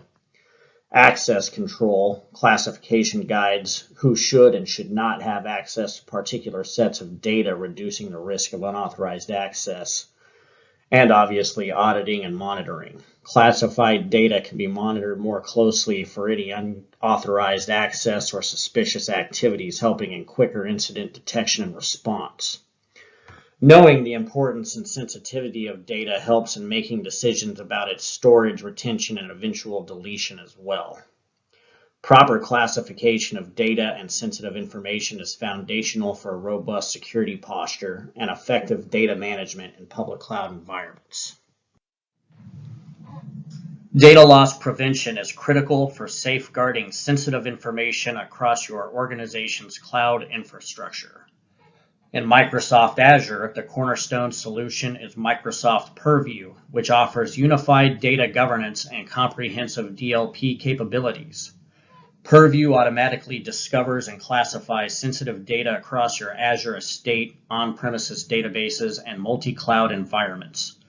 It uses advanced pattern matching and machine learning to identify over 200 predefined sensitive data types, from credit card numbers to healthcare records. On the AWS side, Amazon Macy serves as the primary DLP service, using machine learning to automatically discover, classify, and protect sensitive data. Macy excels at recognizing personally identifiable information and can continuously monitor S3 buckets for sensitive data exposure. To implement a robust data loss prevention solution, follow these key steps. First, identify and classify your sensitive data using automated scanning tools. Second, implement strong access controls through role-based permissions. Third, encrypt data both at rest and in transit. Fourth, set up automated alerting for potential data breaches or policy violations. And finally, regularly audit and monitor your DLP policies to ensure they evolve with your organization's needs. For maximum protection, consider implementing both preventative controls like encryption and access management and detective controls such as activity monitoring and anomaly detection. Regular employee training and clear data handling policies are also essential components of a comprehensive data loss prevention strategy. Aligning public cloud security with regulatory standards involves several steps and best practices. Firstly, it's important to identify applicable regulations that apply to your organization, such as HIPAA or PCI. It's also important to conduct a gap analysis to assess your current security posture against the requirements of the regulatory standards to identify gaps. As we had mentioned in a previous slide, data classification, encryption, and access control also factor in to your overall strategy for aligning public cloud security with a regulatory standard. Documentation is important, obviously, for auditing reasons and maintaining an audit trail. Maintaining detailed audit trails of data access or modification are often required for audits, and conducting periodic security audits and risk assessments ensure ongoing compliance and identify areas for improvement. Lastly, developing and maintaining an incident response plan that aligns with a regulatory requirement or standard is significant and also required for reporting and mitigating security incidents. Many cloud providers offer tools to help maintain compliance. Among these tools are services such as Azure Policy, Azure Blueprints, AWS Artifact, AWS CloudTrail, amongst others. By taking a comprehensive and structured approach, one can effectively align a public cloud with the security measures that apply to their vertical or sector, therefore reducing risk and ensuring legal compliance. In both Azure and Amazon Web Services, threat detection operates through two complementary frameworks: Cloud Security Posture Management and Cloud Workload Protection Platforms. In Azure, Microsoft Defender for Cloud provides CSPM capabilities in its free tier, continuously assessing security posture, while its paid plans deliver CWPP functionality for runtime protection of specific workloads. AWS approaches this through a combination of Security Hub and Guard Duty. Security Hub handles CSPM functions, managing security posture and compliance, while Guard Duty alongside AWS CloudWatch and AWS Config provides CWPP capabilities for real-time workload protection. For data-specific protection, Azure's CSPM monitors storage configurations and access patterns, while its CWPP features detect and respond to runtime threats against databases and storage services. AWS Macie enhances these capabilities with machine learning-based sensitive data discovery, while Guard Duty's CWPP functionality monitors for suspicious data access and potential exfiltration attempts. The key difference lies in integration. Azure excels in hybrid environments with strong Microsoft ecosystem integration, while AWS provides deeper integration with its native services. Both platforms offer comprehensive threat detection through the combination of CSPM's preventative controls and CWPP's runtime protection, creating a robust security framework for enterprise cloud data.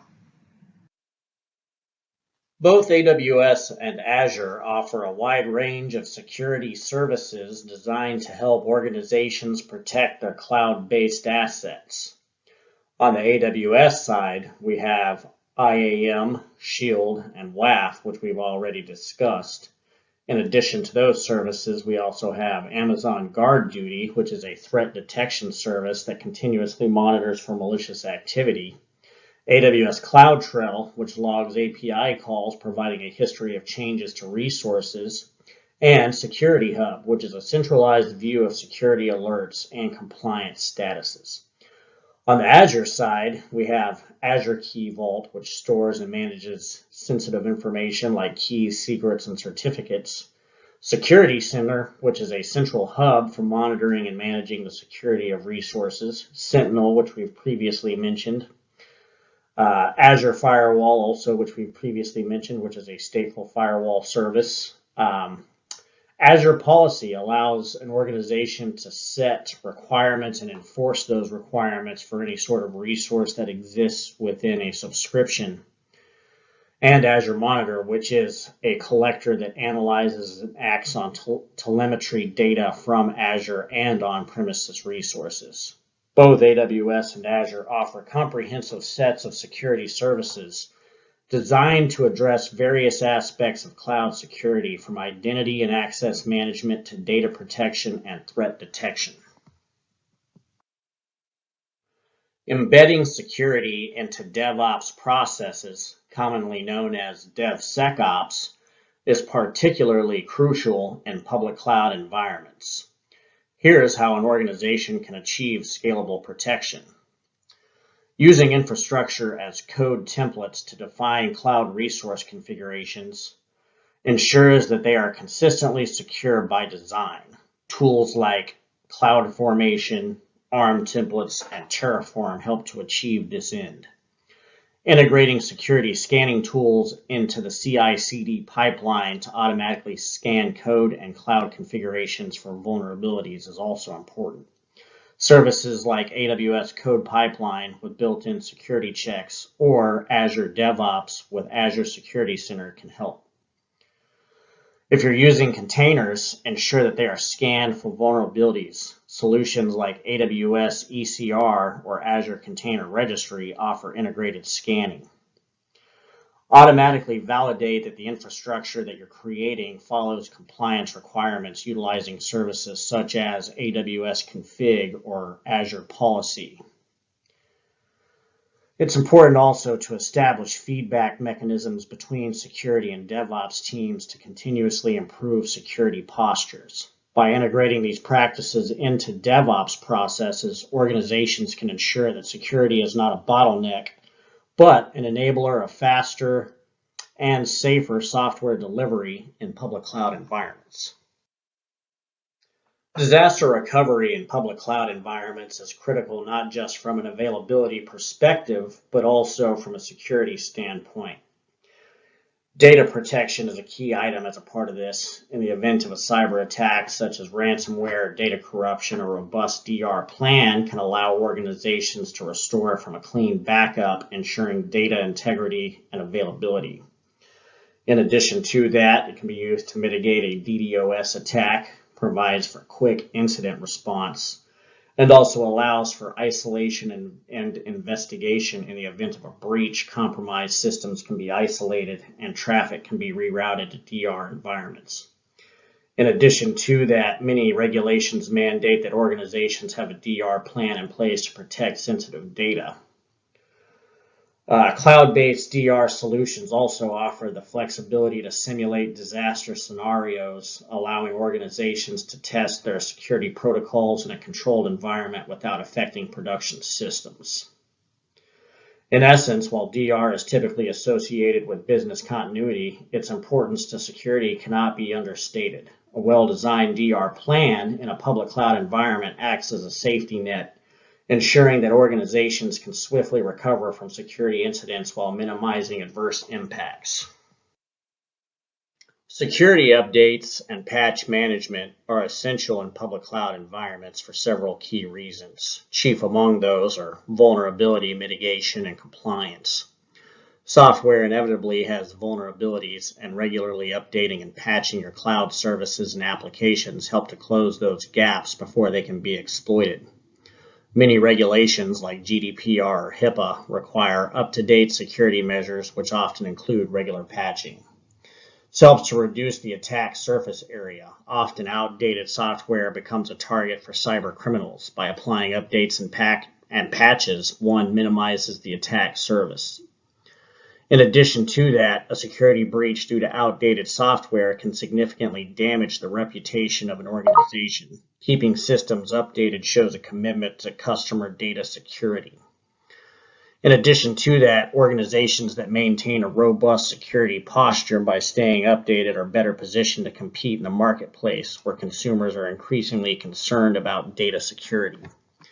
Both AWS and Azure offer their own security update and patch management systems, chiefly AWS Systems Manager and Azure Update Management. Leveraging automation tools can be important as well to schedule and apply the patches. In addition to that, monitoring patching status is crucial to ensuring that all of the affected systems are updated in a timely manner. Wanted to touch briefly on some lessons learned from past security incidents in both AWS and Azure. Some of these items include unsecured AWS S3 buckets. These expose customer data, and that can often lead to issues or hijacking in some cases. The mitigation plan for this is implementing bucket policies and utilizing AWS config for automated compliance checks to ensure that it's meeting the requirements. In addition to that, oftentimes Azure SQL databases can be exposed where they're publicly accessible, have a public endpoint. A mitigation plan for this is to deploy Azure Firewall and configure proper network security groups to limit access to these SQL servers. In addition to that, oftentimes we will see denial of service attacks from other regions on customers within the United States or elsewhere. These manifest themselves in sustained DDoS attacks. We can utilize services such as Azure DDoS protection for network layer security in these events. And finally, for brute force intrusion, oftentimes actors can get unauthorized access through an open SSH port on a virtual machine. It's important to close those ports and implement something like AWS WAF for real-time application layer protection. Thank you all for joining today. We hope you found this presentation helpful. If you'd like to speak to someone about your cloud needs, you can reach us at www.tierpoint.com or sales@tierpoint.com. We have also listed our phone number on this slide as well. Thank you again and have a good day. Thank you so much, Derek. That was fantastic. We are at time, so I'm not going to be able to keep you on for questions. But again, if you did ask a question, we'll have those sent out and followed up on after today's MegaCast. Now, I do have another poll up there. So if you're excited by the TierPoint solution, you really liked what you saw, what you heard, you're curious to learn some more, well, this is the easiest way for you to make sure you get the information that you desire. So again, plug in there exactly what you're looking for between demos, data sheets, pricing, etc. And we'll make sure you get that in a timely fashion after the MegaCast. Now, again, a quick reminder about that handouts tab. So there for TierPoint, you are going to find a solution brief. So it's a quick and easy PDF in there, 2-pager. This is about the managed public cloud and kind of covering how you can speed up adoption and gain a competitive edge with TierPoint public cloud solutions. So definitely check that out. Snag it for later. This might be a document you can't find so easily online, so you're definitely going to want to get it here and now. And while you're still answering that poll, well, I've got a little bit more prize given to do. So our next gift card is up for grabs. This is another $300 Amazon gift card. And a quick reminder again that you do need to be live and present here on the MegaCast to win. And without further ado, the next winner in the house is Isaiah Natoya from California. Isaiah, big congrats. And of course, we'll reach out after the webinar to let you know how you can win that prize. And even if we didn't have time to do Q&A, those questions do still qualify for the $50 best question gift cards for each session here today. So you might be a lucky winner. And I encourage you to keep those coming in. Now, next up on the docket, we have got the team from Teleport. I am very excited. Okay, here we go. Sorry, I thought I got cut off, but I'm still here. I am excited because the name Teleport reminds me of my favorite X-Men, which is Nightcrawler, because I wish I could just travel around and teleport and have like sushi in Japan for lunch and then be back in Paris for coffee and then be back in the US for dinner or something like that. Anyway, enough of the silliness. I'm super excited to introduce y'all to Xin Ding. He is the VP of Product over at Teleport. And of course, I'll be joining him for Q&A as well. So keep your questions coming in throughout the presentation. And with that, Xin, are you ready to rock?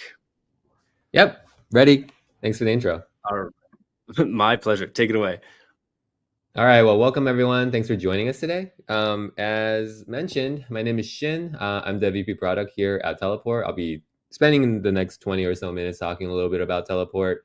But let's start with why we exist. And I'll go to the slide.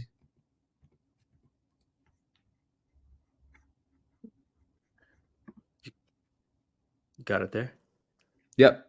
It's just going a little slow. All right. So at Teleport, our mission is pretty simple, but it's very ambitious. It's to make computing trustworthy. So we do this by trying to modernize access, identity, and security for infrastructure. So whether it's for humans like developers or non-humans like services or AI agents, Teleport strives to simplify and secure access for all. So why does this actually matter? Well, there are two main outcomes we're aiming to deliver for our customers. So first, we want to improve the velocity of engineering teams. We try to do this by streamlining access and simplifying workflows. So by doing so, we help teams move faster, reduce time to market, and ultimately, in today's competitive landscape, every minute saved in building and deploying products can make a huge difference. So we try to make things easy for developers so they can speed that up. Second, we enhance the resilience of critical systems. So infrastructure today is more complex than ever, and I'll talk about all the ways and all the reasons why that is true today. And because of the complexity, oftentimes we can create more mistakes, especially humans can have more mistakes in complex environments. So our product here protects against human error, misconfigurations, security breaches. So by doing so, we give you peace of mind, knowing that your systems are secure and resilient to these failures and to these mistakes. And in general, you see some social proof on the right here, but our track record speaks for itself. We have over 500 customers, ranging from industry leaders like Nasdaq, Adobe, Tesla, Snowflake, to innovative tech companies like GitLab, Discord, and Epic Games. These organizations all rely on us to secure their most critical infrastructure, and we try to empower their teams to do their best work. Ultimately, at its core, Teleport is built to solve the challenges of modern infrastructure, which I'll talk about the challenges of in the next slide. It's secure by design, simple to implement, and built to scale with your business. So let's actually dive in. So next slide here. I'll talk a little bit about let's take a step back and talk a little bit about the reality of modern software infrastructure and the challenges that engineering teams face today. So first, the infrastructure access is no longer limited to a single environment. As you all know, engineering teams manage a sprawling ecosystem of various systems, right? We have on-prem, we have cloud, we have multiple various clouds. You can be on AWS, GCP, Azure, other clouds. We have different CI pipelines, and there's different CI tools for that in the stack. We have different Kubernetes clusters and more. So each of these environments come with its own access protocol and tools, right? You might use something for AWS, something for Kubernetes, something else for your GitHub Actions, etc.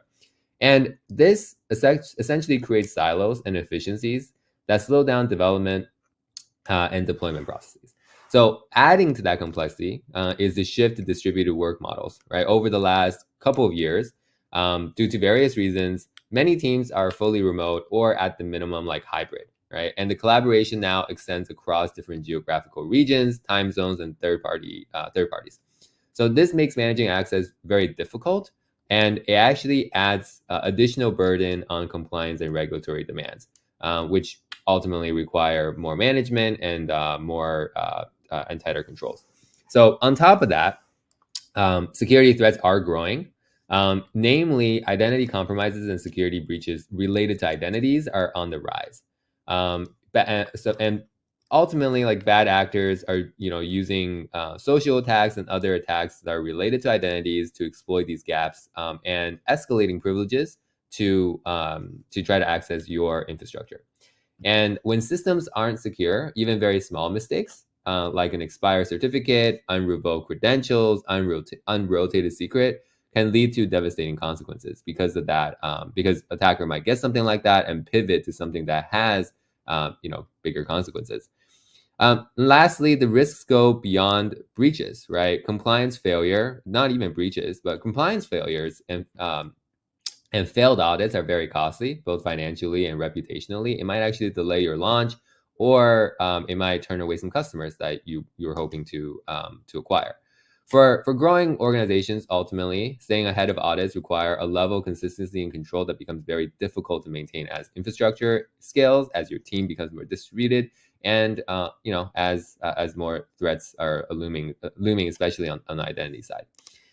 As at Teleport, we see these challenges not as obstacles, but as opportunities, because we believe there's a better way to manage access that doesn't sacrifice speed, security, or simplicity. Over the next couple of slides, I'll talk a little bit more about our unified approach to all of this stuff. So next slide. Now that we've outlined the challenges of modern infrastructure, let's explore how Teleport actually addresses them through our what we call our Teleport Access platform. So our platform is built on these three foundational pillars. At the bottom, you see the big one there at the foundation is Teleport Access. And at the top left, we have Teleport Identity. On top right, we have Teleport Policy. Together, these pillars provide a unified solution to simplify, secure, and streamline access management of infrastructure. So the first pillar here is Teleport Access at the bottom, which ensures on-demand, least privilege access to infrastructure. This is built on a foundation of cryptographic identity and zero trust principles. That's a lot of words, right? A lot of buzzwords as well. So what does that mean in practice? Well, it means that every access session, so every time you connect to an infrastructure resource, right, whether it's from a user, a machine, a workload, an AI agent, etc., that session is authenticated, it's authorized, it's logged without reliance on static credentials like passwords or keys. There's an audit trail and everything that has to do with that. So this eliminates a huge attack surface and ephemeral privileges here in the form of what we use here is short-lived credentials.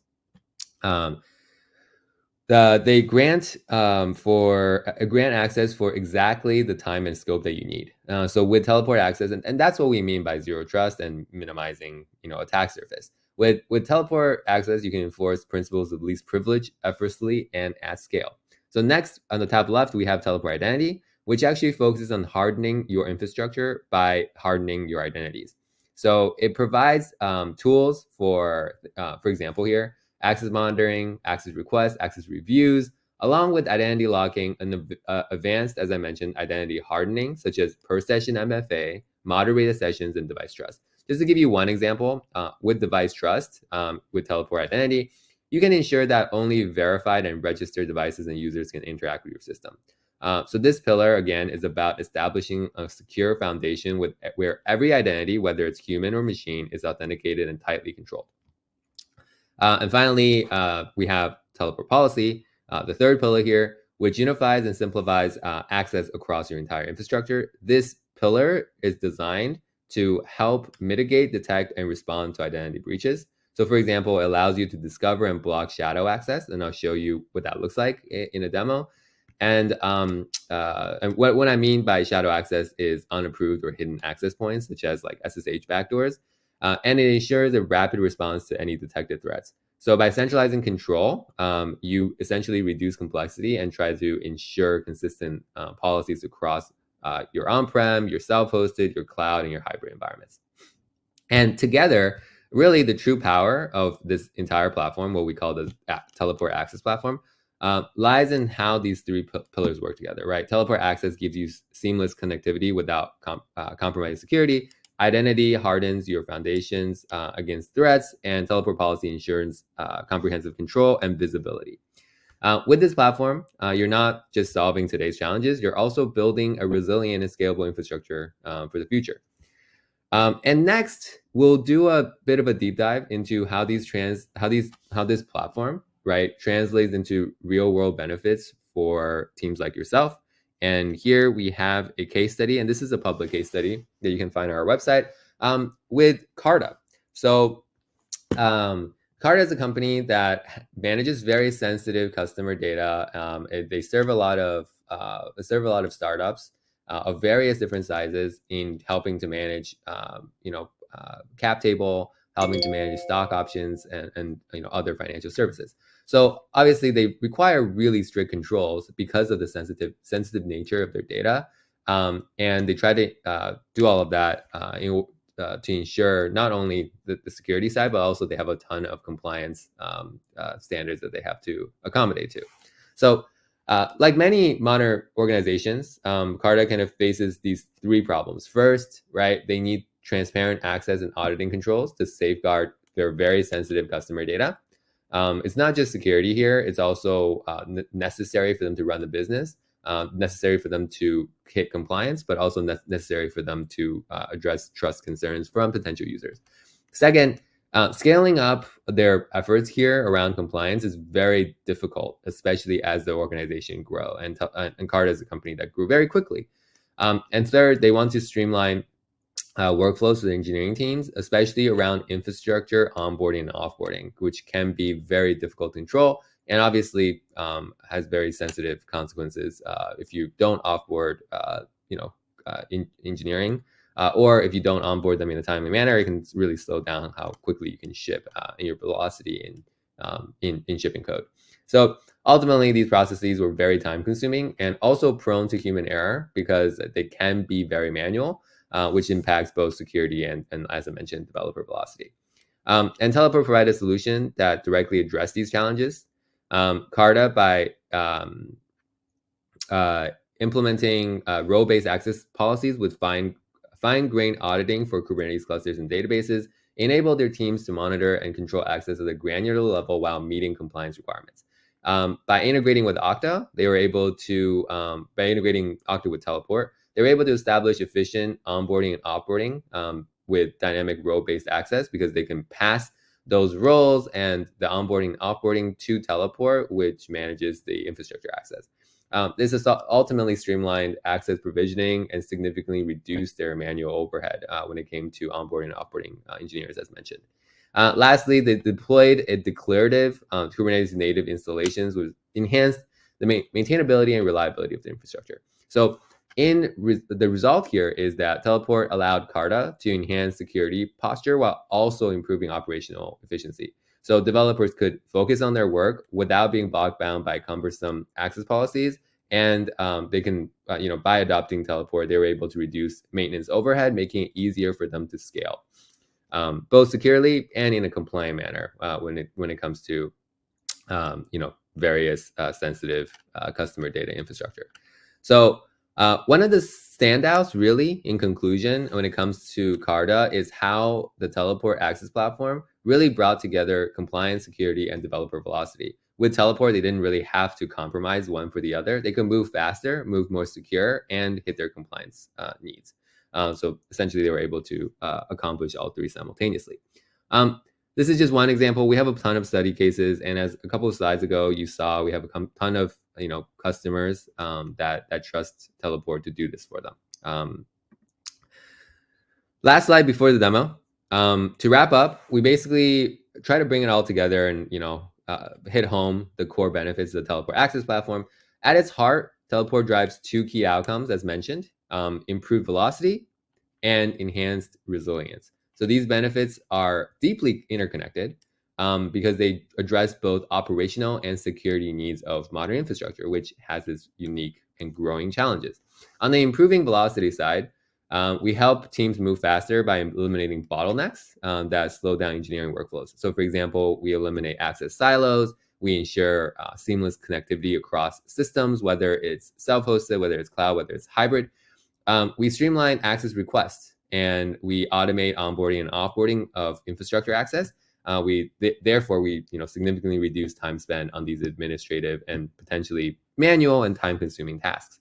And then we enable engineering teams to scale infrastructure operations more effectively by doing all of this. So what ultimately it means is that your developers spend less time wrestling with infrastructure, less time wrestling with access issues, and more times focusing on building and shipping your product. On the second side, we have improved resilience. So it's really important here because speed is by itself great, but it doesn't work if it compromises safety, right? If it compromises security. Like you can imagine the fastest thing you can do for access is just give everyone root access. That sounds great in terms of velocity because no one will have to wrestle with access concerns, but obviously it compromises security in a big way. And Teleport transforms this kind of a model with a modern, and fairly streamlined, zero trust principle. So a couple of things here. We eliminate static credentials like password and keys and secrets, and we replace them with secure ephemeral authentication. We try to enforce here principle of least privilege by providing infrastructure defense. We help organizations minimize their attack surface. And we also ensure that multi-cloud access control, that you can enforce the same consistent security policies across all of your environments. Ultimately, Teleport helps you identify, helps you mitigate risk as well, so that you can, again, improve resilience. So, where velocity and resilient meet is where engineering and security meet. This is what makes Teleport unique is that we bridge the gap between engineering and security. So often these goals are very at odds with each other because developers want speed while security teams want control and security, obviously.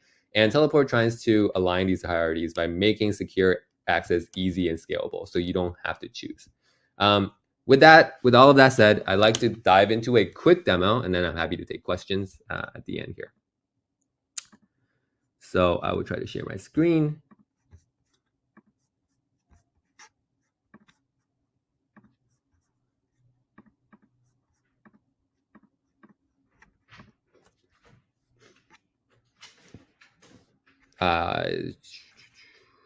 Everyone see my screen? Is that coming through? Yep, looking good. I've got like Teleport and then resources. Yep, that's correct. All right, so I'll just walk through a quick demo here. There's going to be a lot. So, if you have any questions, please drop it in chat. So here I have my account here, log into Teleport. And this is kind of the first screen that you see when you land on Teleport, because what makes Teleport powerful is this ability to enroll a bunch of infrastructure resources and to do a bunch of stuff on top of that. So here we see all the resources I have access to. I can connect to anything here. So for example, I know there's a Snowflake instance that we've set up that I want to connect to, and we can just do this. Infrastructure access has already been procured, so you can kind of look at this, and we're in. So that's how easy it is once access has been properly procured. And then a couple of things to look at. We have access requests, as mentioned. We have a bunch of different sort of controls over your identity. We have trusted devices, as mentioned. So this makes it so that only certain devices that are registered can access certain resources. We have obviously like MFA, per session MFA, MFA for administrative actions. So if I try to change a user's role, it prompts me to, tap my MFA device and things like that. And then on the policy side, this is an example. We can look at the Graph Explorer. Let's look at what we were just looking at, what we were just logging into, which is a Snowflake instance, right? We can see using this tool to explore, okay, so what are all the identities that have access to the Snowflake instance, and how does it have access? So you can see here, we have, this is my account over here. Let me try to zoom in.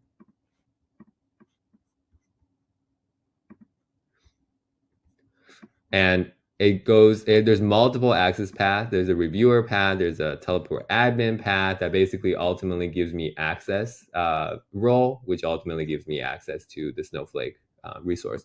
Whereas, for example, a different role, and I'll show you in a bit, we have Ryan, who doesn't actually have, a access role, it has a temporary granted certificate, which it got through this requester role that you see down here. And that's how it's able to get access to Snowflake. It doesn't have a role. It has a role that allows it to request a short-lived access request credential, and through that, it's able to access the Snowflake instance. So I'll kind of show you what that looks like in practice, right? So if we go back to our resources page, again, here you'll see if I type in Snowflake, there's a connection button. I can select the identity I want to use to log in. But alternatively, if we log into Ryan's account, so this is Ryan's account here. Here, if I go to Snowflake, I'm not able to actually access, but I am able to request access. So I can actually request access to this particular resource, submit this request, go back here to my administrative account here in the light theme, take a look at this request, approve it, and then tap MFA. And then on this side, I'm able to see that a access request was granted here, and I'm able to assume that role. And if I go back to resources, I see that, now I can actually connect to this Snowflake resource with a bunch of different logins, and you'll see exact same sort of experience. But the difference obviously here is there's no long-lived credentials or resources for Ryan. Ryan's account had to request and get that request approved in order to access the particular infrastructure. So there's no standing privileges here for Ryan. And we can see all of that again through the Graph Explorer. If you just look at something like this, and you can do this with all resources, all identities. So it kind of comes together again, where security, where velocity meets resilience. Okay, that's all I had in terms of content. Happy to open it up for any questions now. Alrighty, for sure. Yeah, we have quite a few questions, so let's see how many we can get through together here. And why don't we actually throw up this poll, and then anyone who is curious about Teleport wants to not the right poll.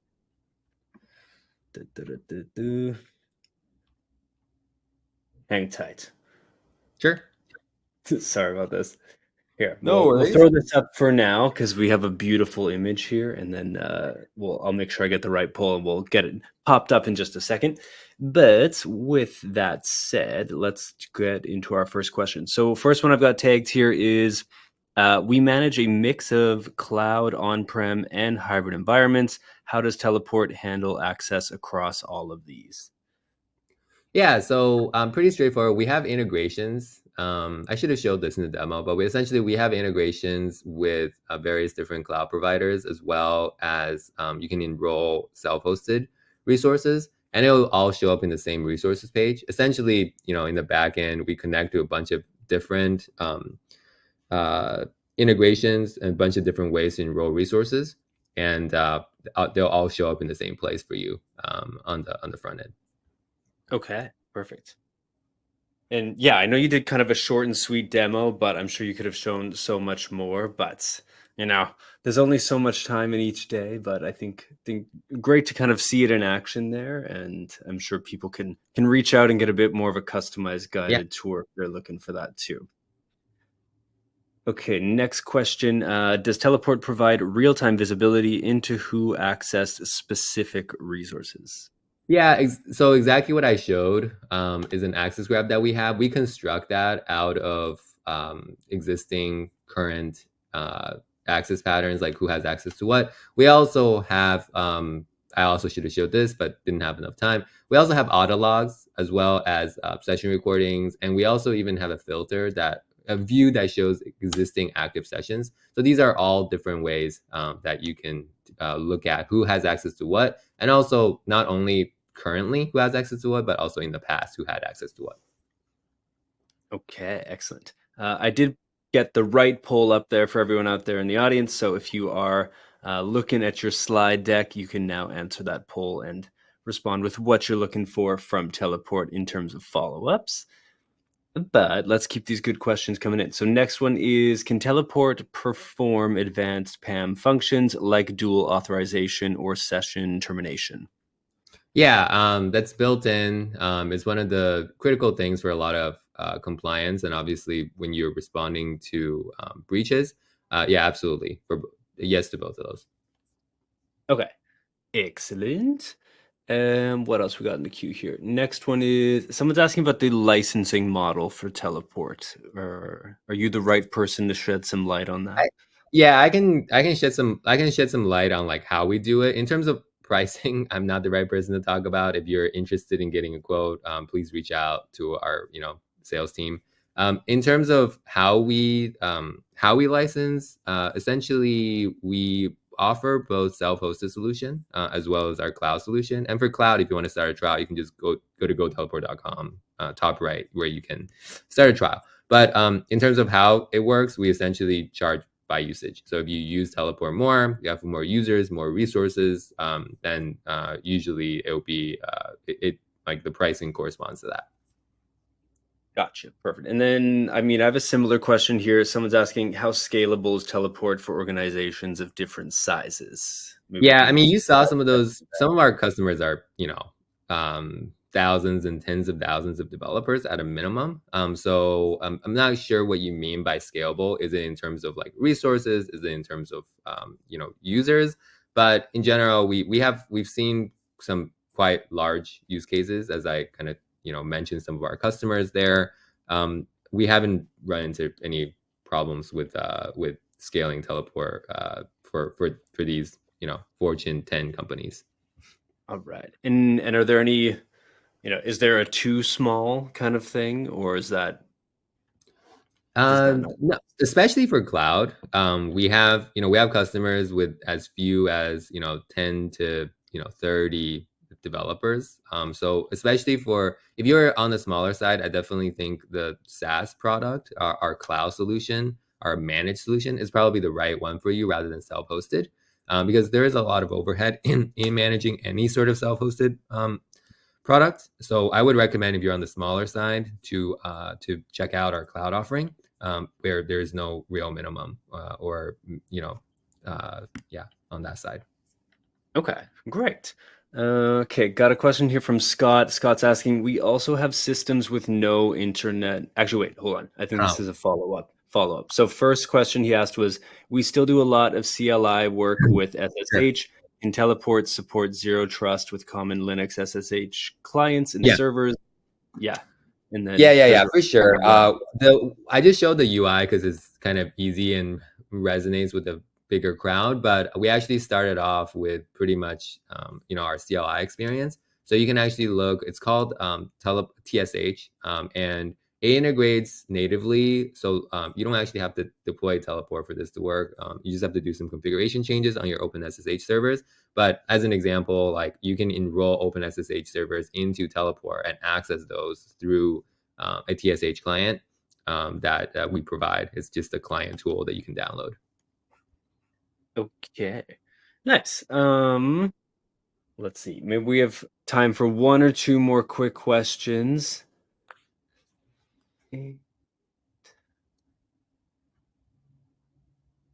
All right, I'm going to pitch you this one. Does AWS's maintenance patching impact Teleport's functions and in turn clients or users? AWS maintenance patching. So like we actually, depends on how you deploy Teleport. I'm not sure if I'm not answering the question correctly, we can do a follow-up. But we deploy on multiple AWS regions. So especially for something like our cloud, we offer 99.9% uptime. And actually we offer, I believe, 4 nines with our multi-region deployment, which has automatic failover to other regions. To my knowledge, there hasn't been any sort of AWS maintenance that has affected, that has caused downtime across multiple regions. So I believe that should be relatively straightforward and supported for us. Perfect. Awesome. Well, I say let's wrap there. This has been really great. There's a couple more questions, but I don't think we can get to them all today. So I'll let you guys follow up after there.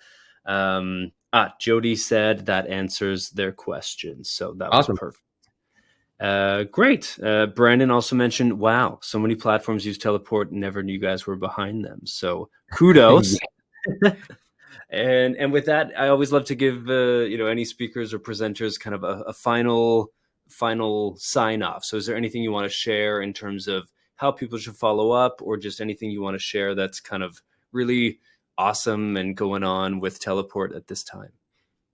Yeah, we actually have just released, we're doing like a whole push for Teleport 17. So you might see some of that stuff coming your way. But, otherwise we have a bunch of releases throughout the year. If it sounds like a cool thing to you or your use case or your company, please come check us out. Always happy to chat. Thank you, guys. Awesome. Thank you. Take good care, and we'll see you around soon. Thanks.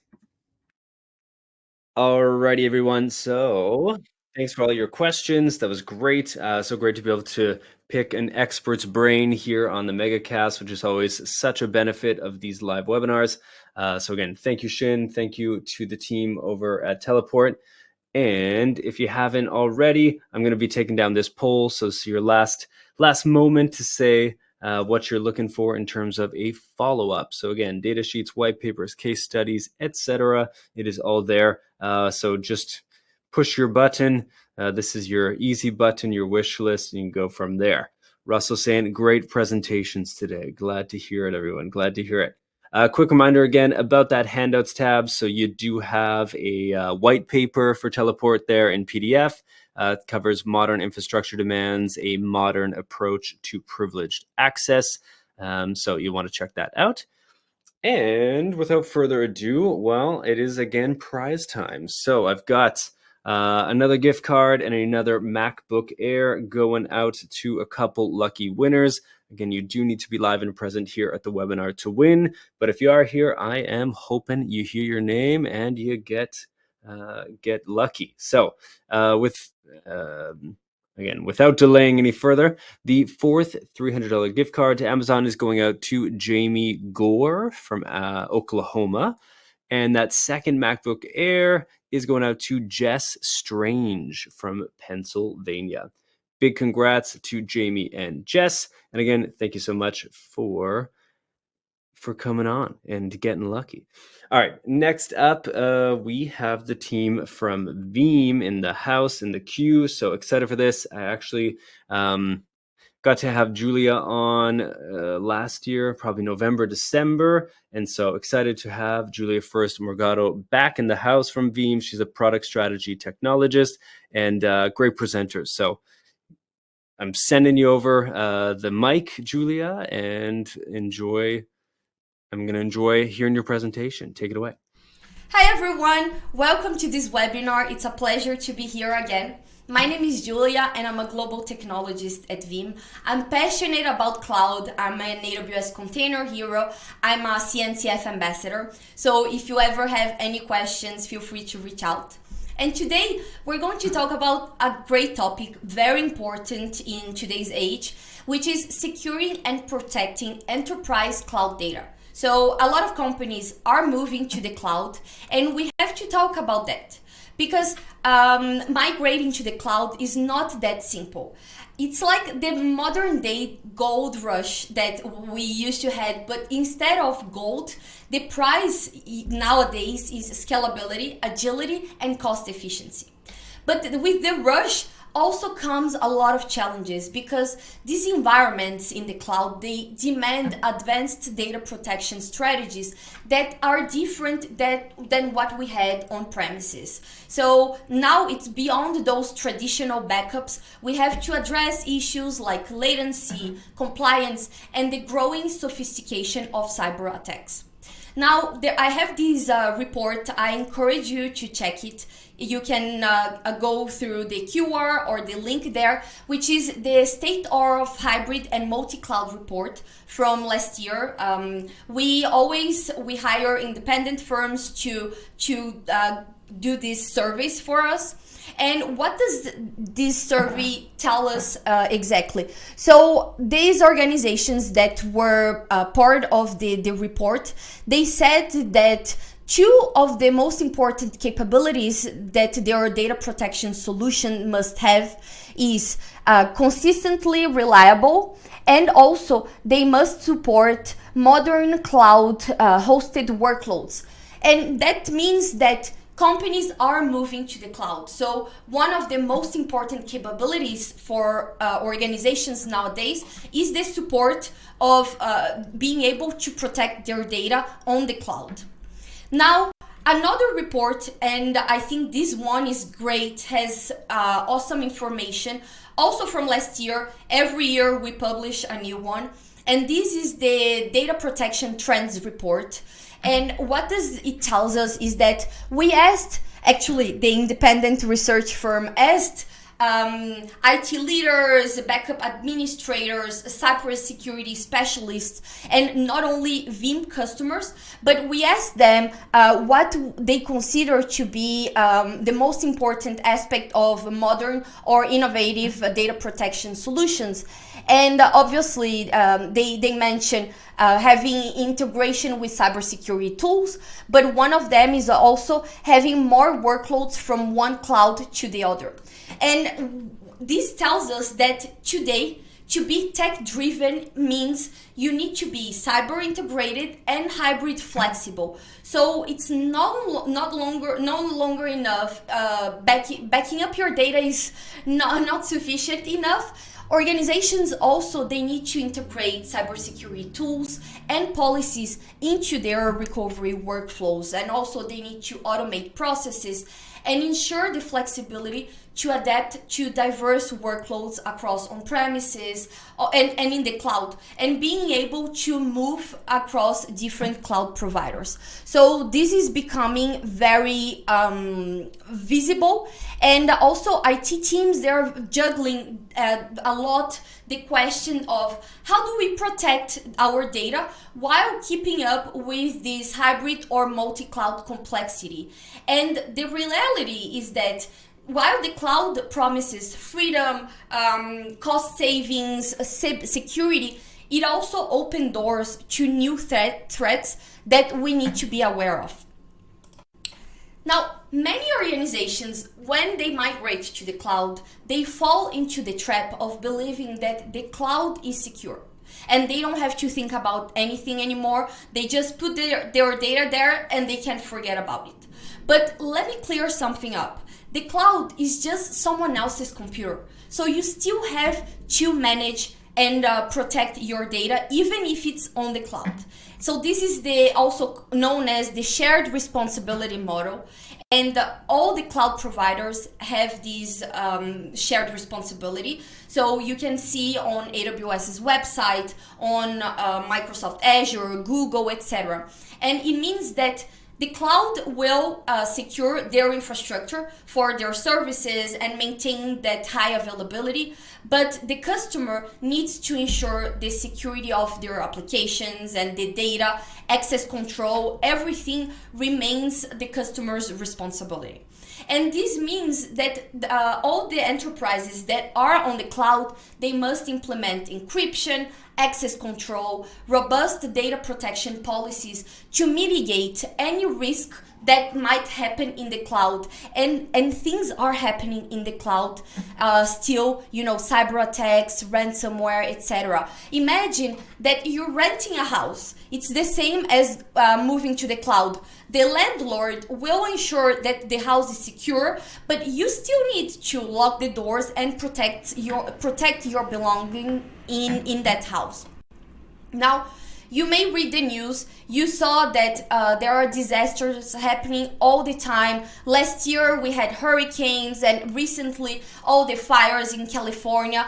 And you can lose your data very easily. Your company's important data, you can lose in an instant. And also, a lot of those ransomware attacks, they're becoming sophisticated nowadays. With AI, they can, spread easier, and they're becoming even harder for our own tools to detect that it's a ransomware attack. Also, there are other type of disasters like power failure, hardware failure, network outage. You know, a great example was the CrowdStrike incident. As you may see, the blue screens you might have seen last year, which caused a widespread IT outage all across the globe.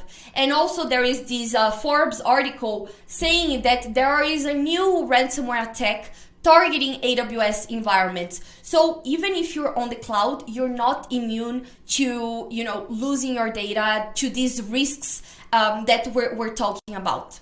Now, that's where Veeam comes in.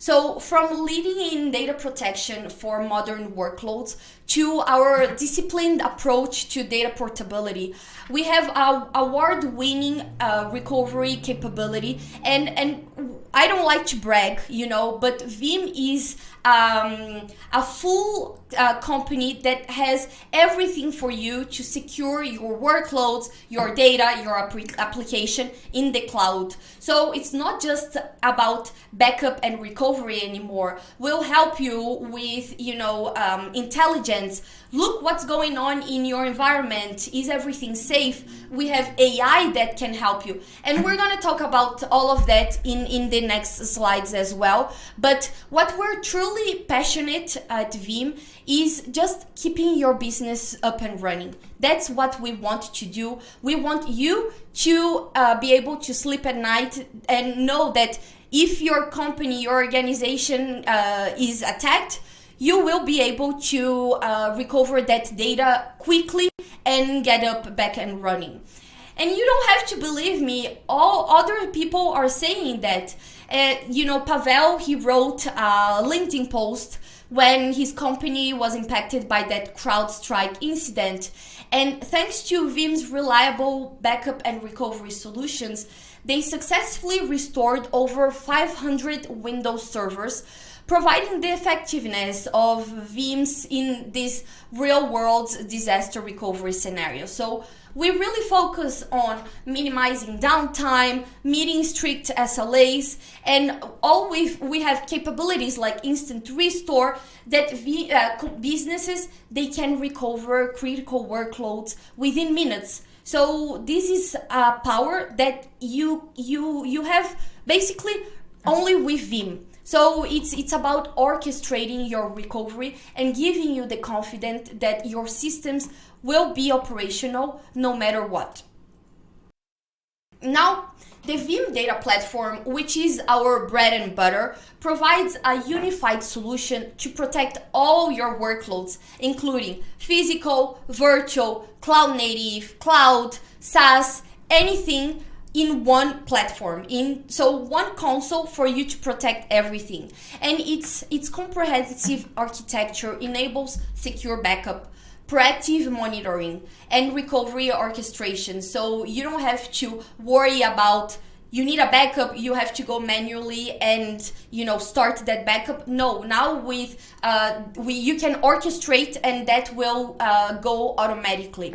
So this approach also ensures that organizations can meet regulatory requirements, optimize performance, and maintain security across diverse IT environments. So you can see all the workloads that Veeam protects. And as you can see, we have Azure, AWS, Google Cloud, Microsoft 365, Salesforce, everything. And again, it's a single unified platform for fast recovery, data security, and data freedom as well. And as you can see, we have those boxes with colors. We pursue data resilience. And data resilience has these 5 core pillars. So we have a data backup. That means backups are often the first target of ransomware attacks and you need to protect them. The next is data recovery. So traditional recovery strategies, they leave businesses vulnerable. With our strategy, you're gonna be up and running in a matter of minutes. We also have data freedom, so you have the ability to move your workloads across different environments. So wherever it is, whenever you want, you can move your workloads. Also data security, so you have to ensure that your data is secure, immutable, and recoverable. And finally, data intelligence. So Veeam is committed to making our products better by helping you and driving insights to your backup data. And we'll talk a little bit more about these pillars in a little bit. Now, if that wasn't enough with our Veeam Data Platform, Veeam also has now the Veeam Data Cloud and Veeam Vault. Veeam Data Cloud is a comprehensive, fully managed backup as a service solution designed to simplify data protection across various platforms. So currently, it's only available for workloads on Microsoft 365 and Azure, along with Cloud Vault for secure, immutable data storage. But we are growing all our capabilities. So this year, we're going to start integrating a lot of more workloads into the Veeam Data Cloud. And, it extends our capabilities from the Veeam Data Platform, because now we're offering cloud native data management as a service. So this includes everything from Veeam Data Platform. So secure backup, recovery orchestration, proactive monitoring for your workloads. Also, by leveraging these businesses, they can achieve that data freedom and avoid vendor lock-in, which is really important. You don't want to be tied to one cloud provider, because maybe in the future you decide you want to switch by several reasons, and you need to have that freedom to move in an instant. And with Veeam, you can do that. Now, as I've hit throughout the 5 pillars is flexibility. And unlike any other vendors in this space who have prescriptive and restrictive deployment options, Veeam offers customers the choice with flexible delivery models. So you have complete control over the architecture and deployment of your backup strategy with our software subscription options. And now you can accelerate time to value with our backup services. So you have the choice between the self-managed software, so like I said, the Veeam Data Platform, or you have the software as a service, backup as a service solution. Depending on your needs, you can choose one or the other. And the software as a service solution, you can deploy Veeam Platform, and you have 2 options as well. You have the Veeam Cloud Service Provider. So those are managed services for a wide range of workloads from a service provider. Or you have just the Veeam Data Cloud, which is Veeam's own managed service, where a user can simply log in into a web interface and manage their backup and restore everything in a matter of minutes. So this is very powerful. I know the slides are a little busy, but I want you to understand, how Veeam is opening and giving you more possibilities to protect your data, to be secure, to be ready in today's age. So as you can see, we can look how Veeam relates to the Microsoft ecosystem. There are a lot of things to be backed up and protected. So you can back up Microsoft 365 as a SaaS platform. You also can protect Azure native virtual machines. Also, you can protect Azure Kubernetes. And also, the modern data center is not going away. So you still need to be able to back up virtual and physical environments. And this will still be supported by our Veeam backup and replication with long-term backup to Azure. So let's take a closer look also at Veeam Data Cloud Vault. So what is Veeam Data Cloud Vault? It's Veeam and Microsoft have been partnering a lot. This year, we're even going to announce more things, but we are delivering Veeam Data Cloud Vault, which is a storage solution. So it's a storage as a service architected to strict security standards and to ensure that users' backup data is resilient against cyber attacks through immutability, logical air gapping, access control, and more. So with the Vim Data Cloud Vault, access and use on demand, and it's a fully managed storage with zero configurations, management, and integration complexities. So you just go, select what you want. You don't have to configure anything, manage everything. And backup storage infrastructure often deals with large volumes of data, and that requires careful planning, for growth, security, and cost, and also ongoing management and maintenance. But when you have the Vim Data Cloud Vault, that eliminates the burden from the end user, making the setup and ongoing management incredibly simple. So now you won't have that bill shock with simple per terabyte pricing, and you can, it meets your need, and inclusively you have API calls, restore and egress charges. You can control all those costs and continue to be your top enterprise, and consume this storage as a service in a cost competitive way. Now, we also have recently launched the Vim Backup for Microsoft Entra ID. Now you can protect your identity and access management, which is so important. Most organizations use Microsoft Entra ID, which is the old Azure Active Directory, and it's essential to protect that, because accessing Microsoft Entra ID can result, if any cyber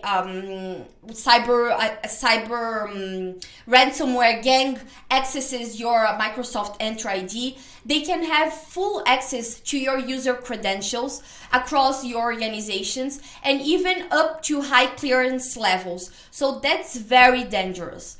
And with Vim Backup for Entra ID, you can integrate your existing infrastructure, and then you get centralized management and access across all your internal and external resources in your environment. So that includes third-party apps, and also apps like Exchange, SharePoint, OneDrive, and Teams. And you can use it with the Vim Data Platform, so you can easily use it and with the Vim Universal License. But also soon it will be available in the Vim Data Cloud as well. So this is very important. Protect your Microsoft Entra ID configurations, capture those properties, relationships, audit logs, everything. And we offer you a unique interface to allow granular recovery and select changes of those changes, and also full reversion to previous states. Now, Vim's architecture is designed for flexibility and speed. So we have portability, we are cloud agnostic. You can move your workloads anywhere in the cloud, on premise. We have instant recovery. So all of this makes Vim very powerful. If you know Vim, if you use Vim, you probably love Vim. If you don't, these are the capabilities that we offer you, and you're gonna be in such a better state if you start using Vim.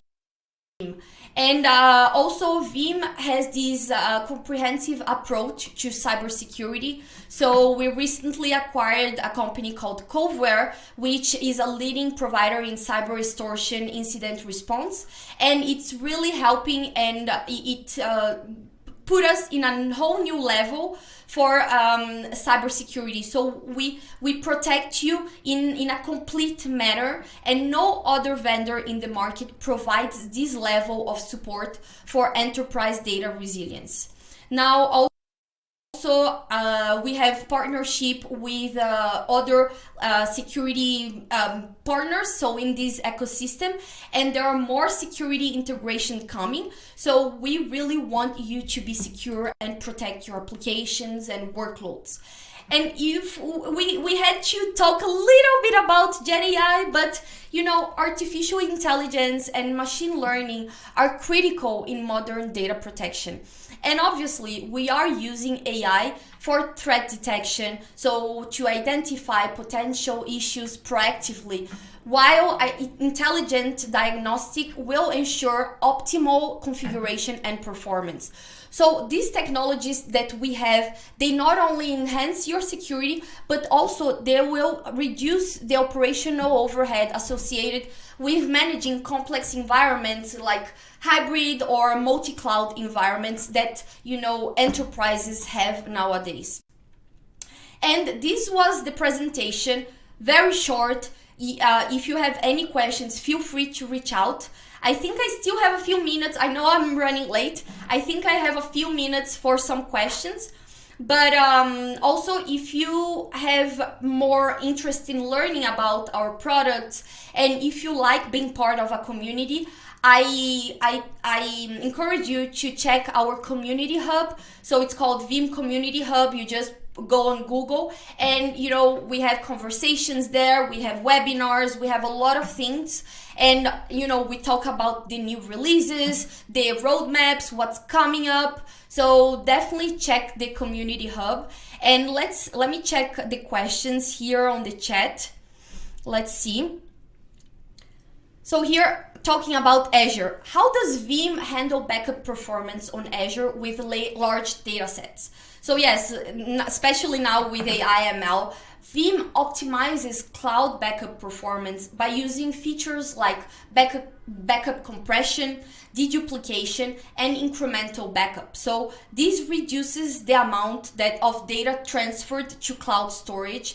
And also we integrate with Azure Blob Storage, which is a high-speed cloud storage. We also integrate with Amazon S3, with all these storages from the main cloud providers. So this ensures that even large data sets are backed up efficiently without impacting performance. Now let's see the other question. I'll scroll down a little bit. What happens if a cloud region goes down? Can Vim still recover my workloads? Yes, obviously. Vim allows you to replicate and store backups across multiple cloud regions to ensure resilience. So not only cloud regions, but even cloud providers. So in the event of a region outage, or you know, the whole cloud provider disappears, you can move your workloads, you can restore them into another region or to another cloud provider. So we offer you that flexibility, so your data is always accessible and recoverable no matter what. Now I have 1 minute for one last question. Can Vim ensure data sovereignty in cloud backups? So yes, Vim enables businesses to comply with data sovereignty requirements by allowing them to specify storage location for their cloud backups. And with region-specific options in Azure, Microsoft Azure, AWS, and Google Cloud, your organization can ensure that the data remains within the required geographic location, meeting local regulations, because I know this is very important in certain countries. So yes, definitely Vim can help you with that. And I think I'm on time. I appreciate this opportunity, and I'll see you again soon for another webinar. Thank you so much. Bye, everyone. Awesome. Thank you so much. No, you were just in the nick of time. Perfectly done. Perfectly done. Thank you so much. Love your energy. Great presentation today, and always great to have the Veeam team in the house. You're all going to find another poll up there. So again, if you liked what you saw, if you're curious to learn more about Veeam, again, this is your easy button, your wish list. Just plunk in what you're looking for: data sheets, white papers, case studies, pricing details, and all that jazz.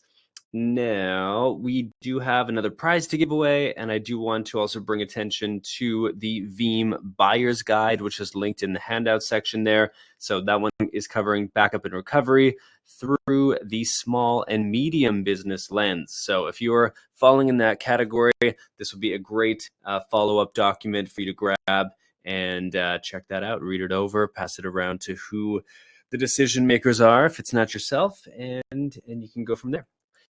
All right, so again, I'm going to leave that poll up for just a couple more seconds as we give this next prize away. And then shockingly, it is our last team coming up here, our sixth and final, last but not least. So If you've been attentive and excited for this long, thank you. I know it's great information, but people's attention spans these days between TikTok and everything else, I'm shocked, I'm amazed. So thank you for having attention spans in 2025. All right. So gift card number 5, Amazon, $300 is going out to Kelvin Lynn from Michigan. Huge congrats, Kelvin. And as always, we'll reach out about how you can claim that prize. And let's do this. Let's wrap this up. Final team in the house. We have got the awesome folks from Druva. We have Stephen Duff representing or joining from Druva. He's the product marketing director over there at Druva. And Stephen, if you're ready, take it away. I'm going to kick it over to you. Hi, everyone, and thanks for being here today. My name is Stephen Duff, and I am Director of Product Marketing for Cloud Workloads here at Druva. So first off, I just want to say a big thank you to Dan for his insightful keynote earlier, and also to all the other vendors for sharing their expertise here today. I'm thrilled to be here today so we can talk about Druva and how we're helping organizations across the globe to protect their enterprise data in the cloud, to tackle both today's threat and some of the challenges we see coming tomorrow as well. So we're just going to jump straight in, and I want to build on some of the data points that we've already heard here today. And like we've said, the cloud is obviously becoming increasingly popular. And with that popularity comes increased risks. And we can see from some of the stats here from the likes of CrowdStrike and Orca and some of their latest reports into data security that there's been a 75% increase in cloud intrusion. So people trying to get into your cloud environment. And with these attacks, 87% of the malware attacks are using known Trojans. So it's existing ransomware type attacks that are being used to try and target your cloud infrastructure. And what you can see here with the CrowdStrike stat at the end here is that there's been a 110% spike in cloud conscious attack cases. So this is the people who are solely focused on cloud environments to try and get in there and cause havoc within your environments and hold your organization to ransom. So what does this mean for your data? Now, unfortunately, backup data now has just become a primary target for cyber attacks. And we can see here that in 70% of incidents, backups were the common target. So this is now people saying, okay, if we're going to be attacking organizations with ransomware, the first thing we want to do is get into your environment, and the first thing we want to do is delete your backups so you've no fallback plan. Because if they delete your backups, you've no fallback plan, then you're more likely to pay the ransom. And what we can see here is that 80% of organizations have now faced a cloud attack attempt. It's not a case of it might happen, it's when it's going to happen to you. So in this case, you need to be ready for this.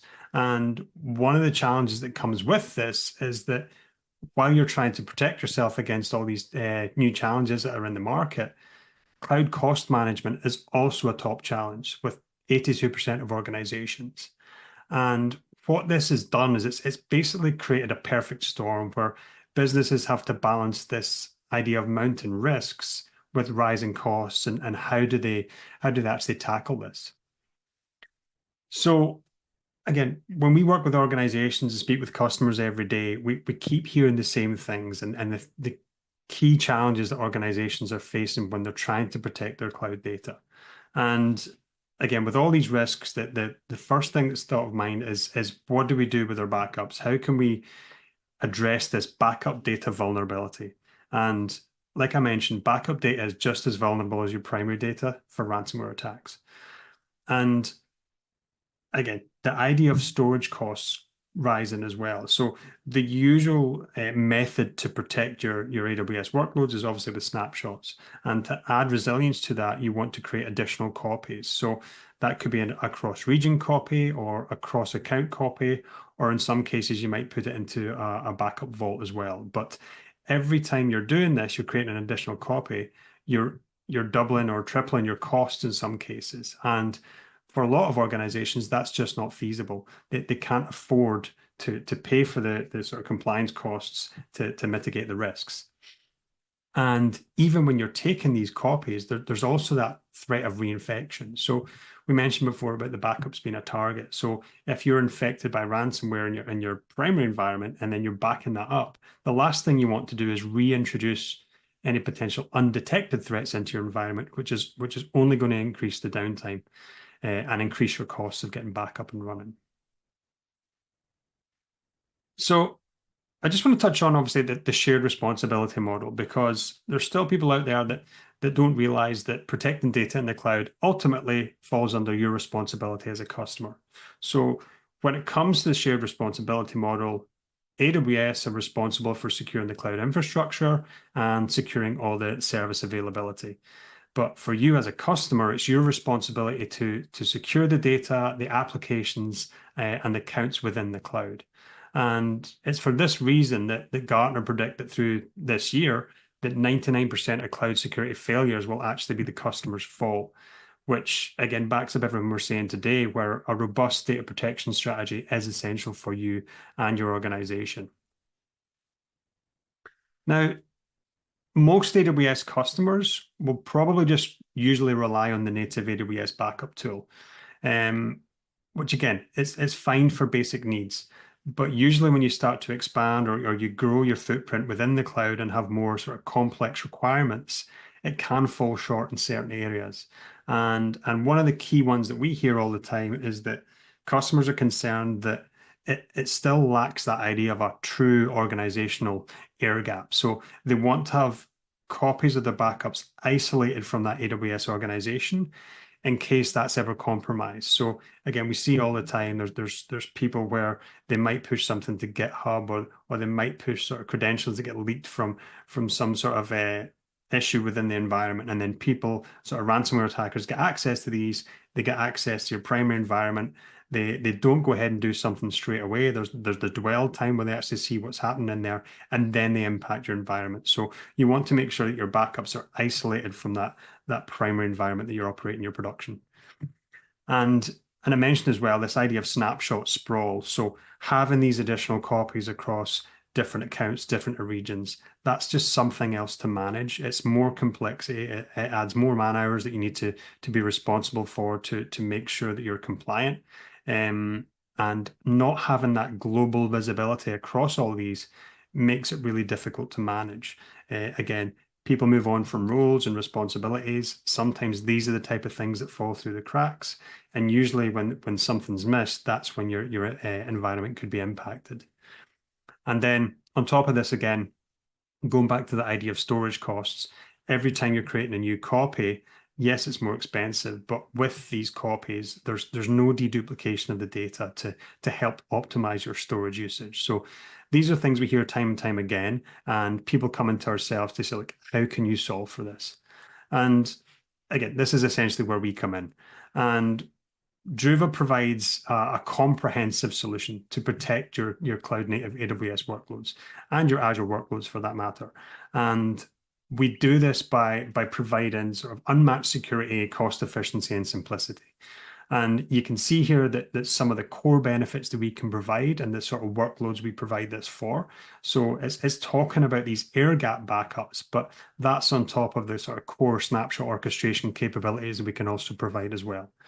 But we're going to just dive a little bit deeper into some of these benefits in a little more detail. So when it comes to the idea of data security and how we can air gap your data.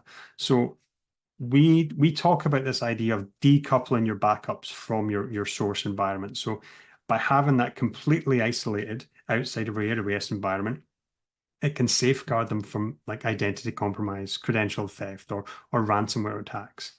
And this is a huge benefit, obviously, when it comes to recovering. And You also have the added bonus of being able to make these backups immutable to ensure your data integrity. Again, this protects against accidental deletion as well as these malicious alterations with our data lock capabilities. And any backup you have is only as good as your recovery. And Druva helps to ensure that you can have rapid recovery by enabling not only recoverable backups, but clean backups that have been unaffected by any compromised environment, and then they can be restored back to any AWS account as part of that process. And then you've got the idea of cost savings and efficiency. So I've touched on it already, but a huge benefit that we can provide to customers that's not available through things like the native AWS tools is this idea that we can provide global deduplication and compression of your storage data that's backed up to Druva. Now, what we see with a lot of our customers is that Druva can help reduce storage costs by up to around 40% when you compare this to the kind of AWS standard replication methods of cross-region, cross-account, or to backup vaults. And on top of this as well, we can help eliminate any of the egress fees that typically might be incurred when you're creating these multi-region or multi-account backups. So Druva consumes the egress fees on our side, so that's not charged back to the customer. So if you're doing this at scale, these egress fees can mount up. But the way we architect this, it's something less that you have to worry about and something less you don't have to worry about with your bills as well.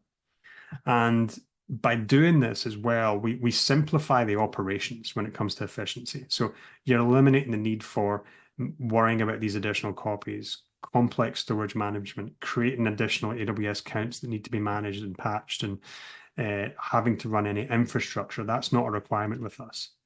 And kind of leading into this is that the whole idea of ease of use and the kind of advanced features that we offer on top of what AWS already provides. So with ourselves, you can manage all your AWS workloads from this single pane of glass, whether that's the air gap backups you want to move to Druva Cloud, or if you just want to simplify your snapshot orchestration, where we can provide things like global visibility. So creating a single policy where you can manage a combination of snapshots and air gap backups that can be managed across multiple accounts, multiple regions, multiple resource types.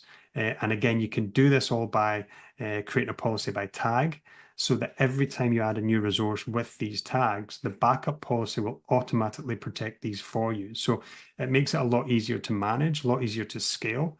And again, it's all done through 100% SaaS, agentless architecture, which helps simplify the deployment and the operation. So the way you create this is you simply create a CloudFormation script. You link that up to your AWS environment to allow us to manage the resources on your behalf. And then for any backups you want to move to Druva Cloud, you just create your storage with us. And then it's a simple case of just automating all the policy there. There's no infrastructure to manage. There's nothing to patch. Everything's done on an automated backup schedule.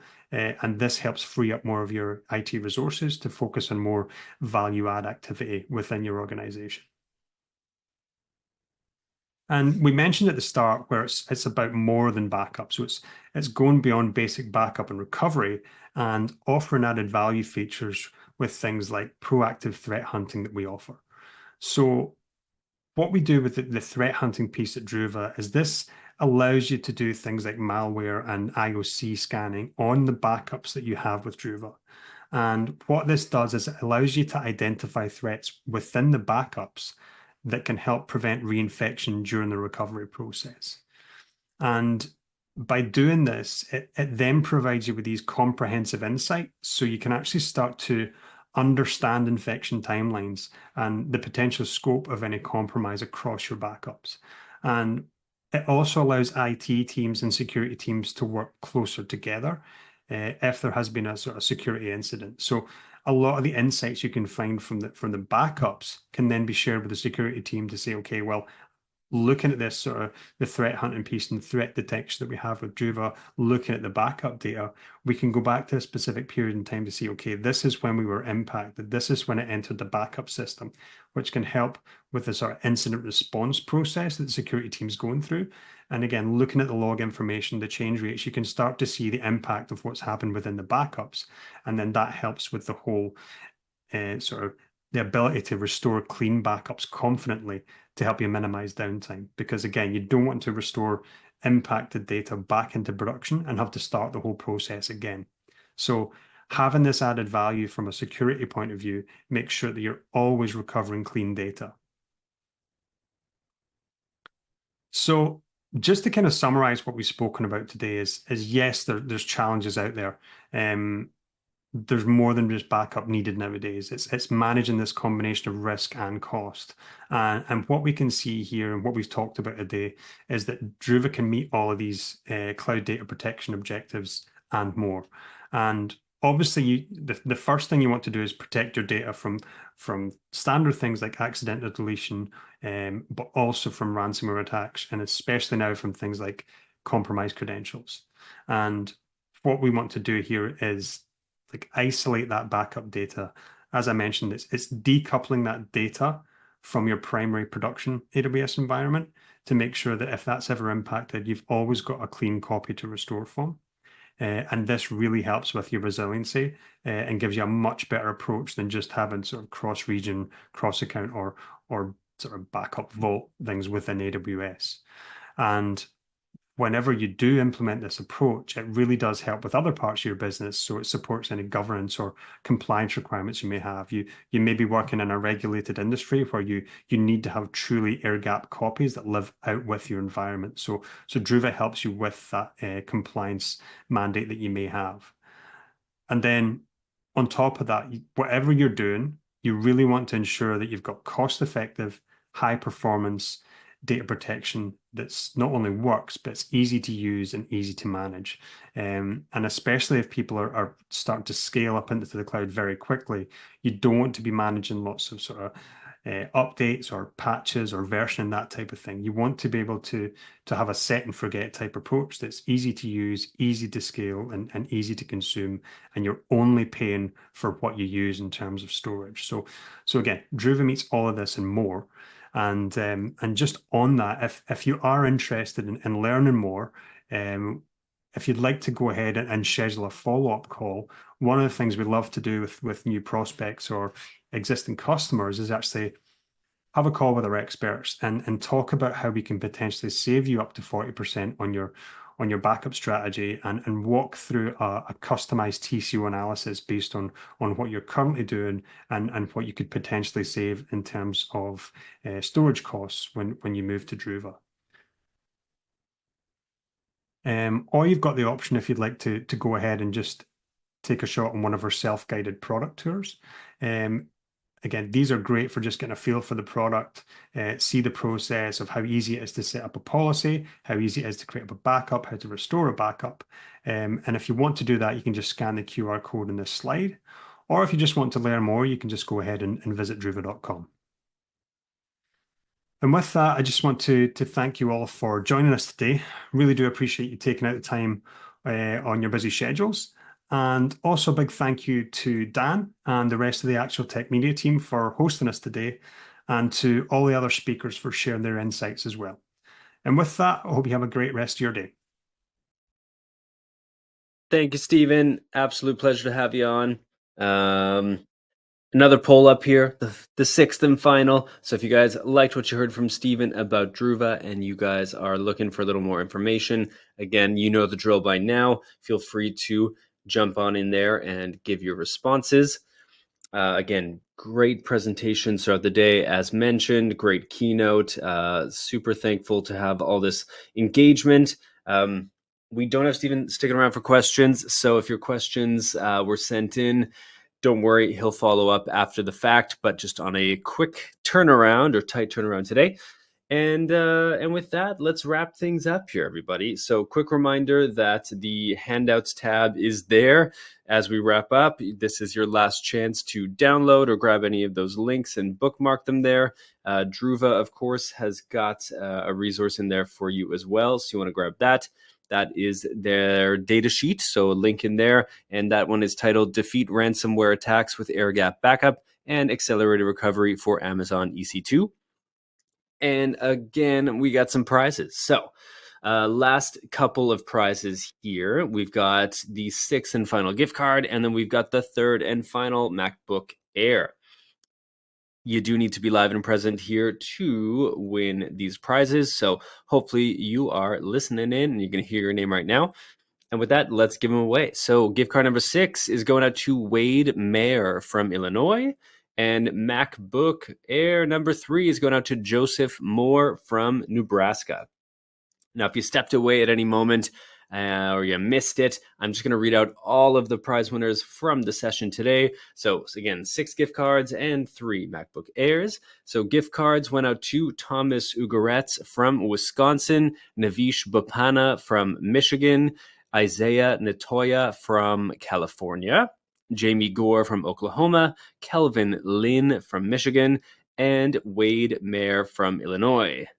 Then the 3 MacBooks went out to Terry Bustamante from California, Jess Strange from Pennsylvania, and the last went to Joseph Moore from Nebraska. Awesome. Well, I am going to close out this poll. If you loved what you saw today, you're curious to present or know a little bit more about how to sponsor or get involved with a webinar, a MegaCast, an upcoming EcoCast, well, we would absolutely love to hear from you. You can reach out at connect@actualtechmedia.com and start the conversation there. And with that, on behalf of the Actual Tech Media team, I just want to give you one final thank you. I want to give a final thank you to all of our speakers from Cohesity, Rubrik, Tierpoint, Teleport, Veeam, and Druva. Whew, what a crew for making this MegaCast possible. Special thank you for all of you for attending and making this a great kickoff to 2025. And we hope to see you at a bunch more webinars, MegaCasts, and expert series throughout the year. Keep the learning happening. Keep the knowledge sharing going on. I know with securing and protecting enterprise cloud data, well, it's not always a topic we want to think about. The idea of having to protect from things we hope will never happen can be something we maybe want to avoid, we want to forget about. Or perhaps we think we're already doing everything very well and don't need to update or make changes. But of course, it's technology, data protection, and bad actors are always changing. So I'm glad you took some time out of your day to make sure you are indeed up to date and exploring those options. I hope you've gotten some interesting tips and ideas, and I hope you're feeling a little more informed and equipped to tackle and implement some of these opportunities at your organization. And most of all, I hope you enjoyed today and you had some fun. So finally, before you leave, mark your calendars. We have an expert series actually tomorrow. This is on securing endpoints through effective management and protection solutions and strategies. So these are quick, these are snappy, these are about 40 minutes to an hour, always with an industry expert. And these kind of work like a mini masterclass or roundtable discussion. So check that out, same time. Same place, but a new link, Friday, January 17th at 12 Eastern. And with that, I hope you all have an absolutely magical rest of your days. Take care, everybody.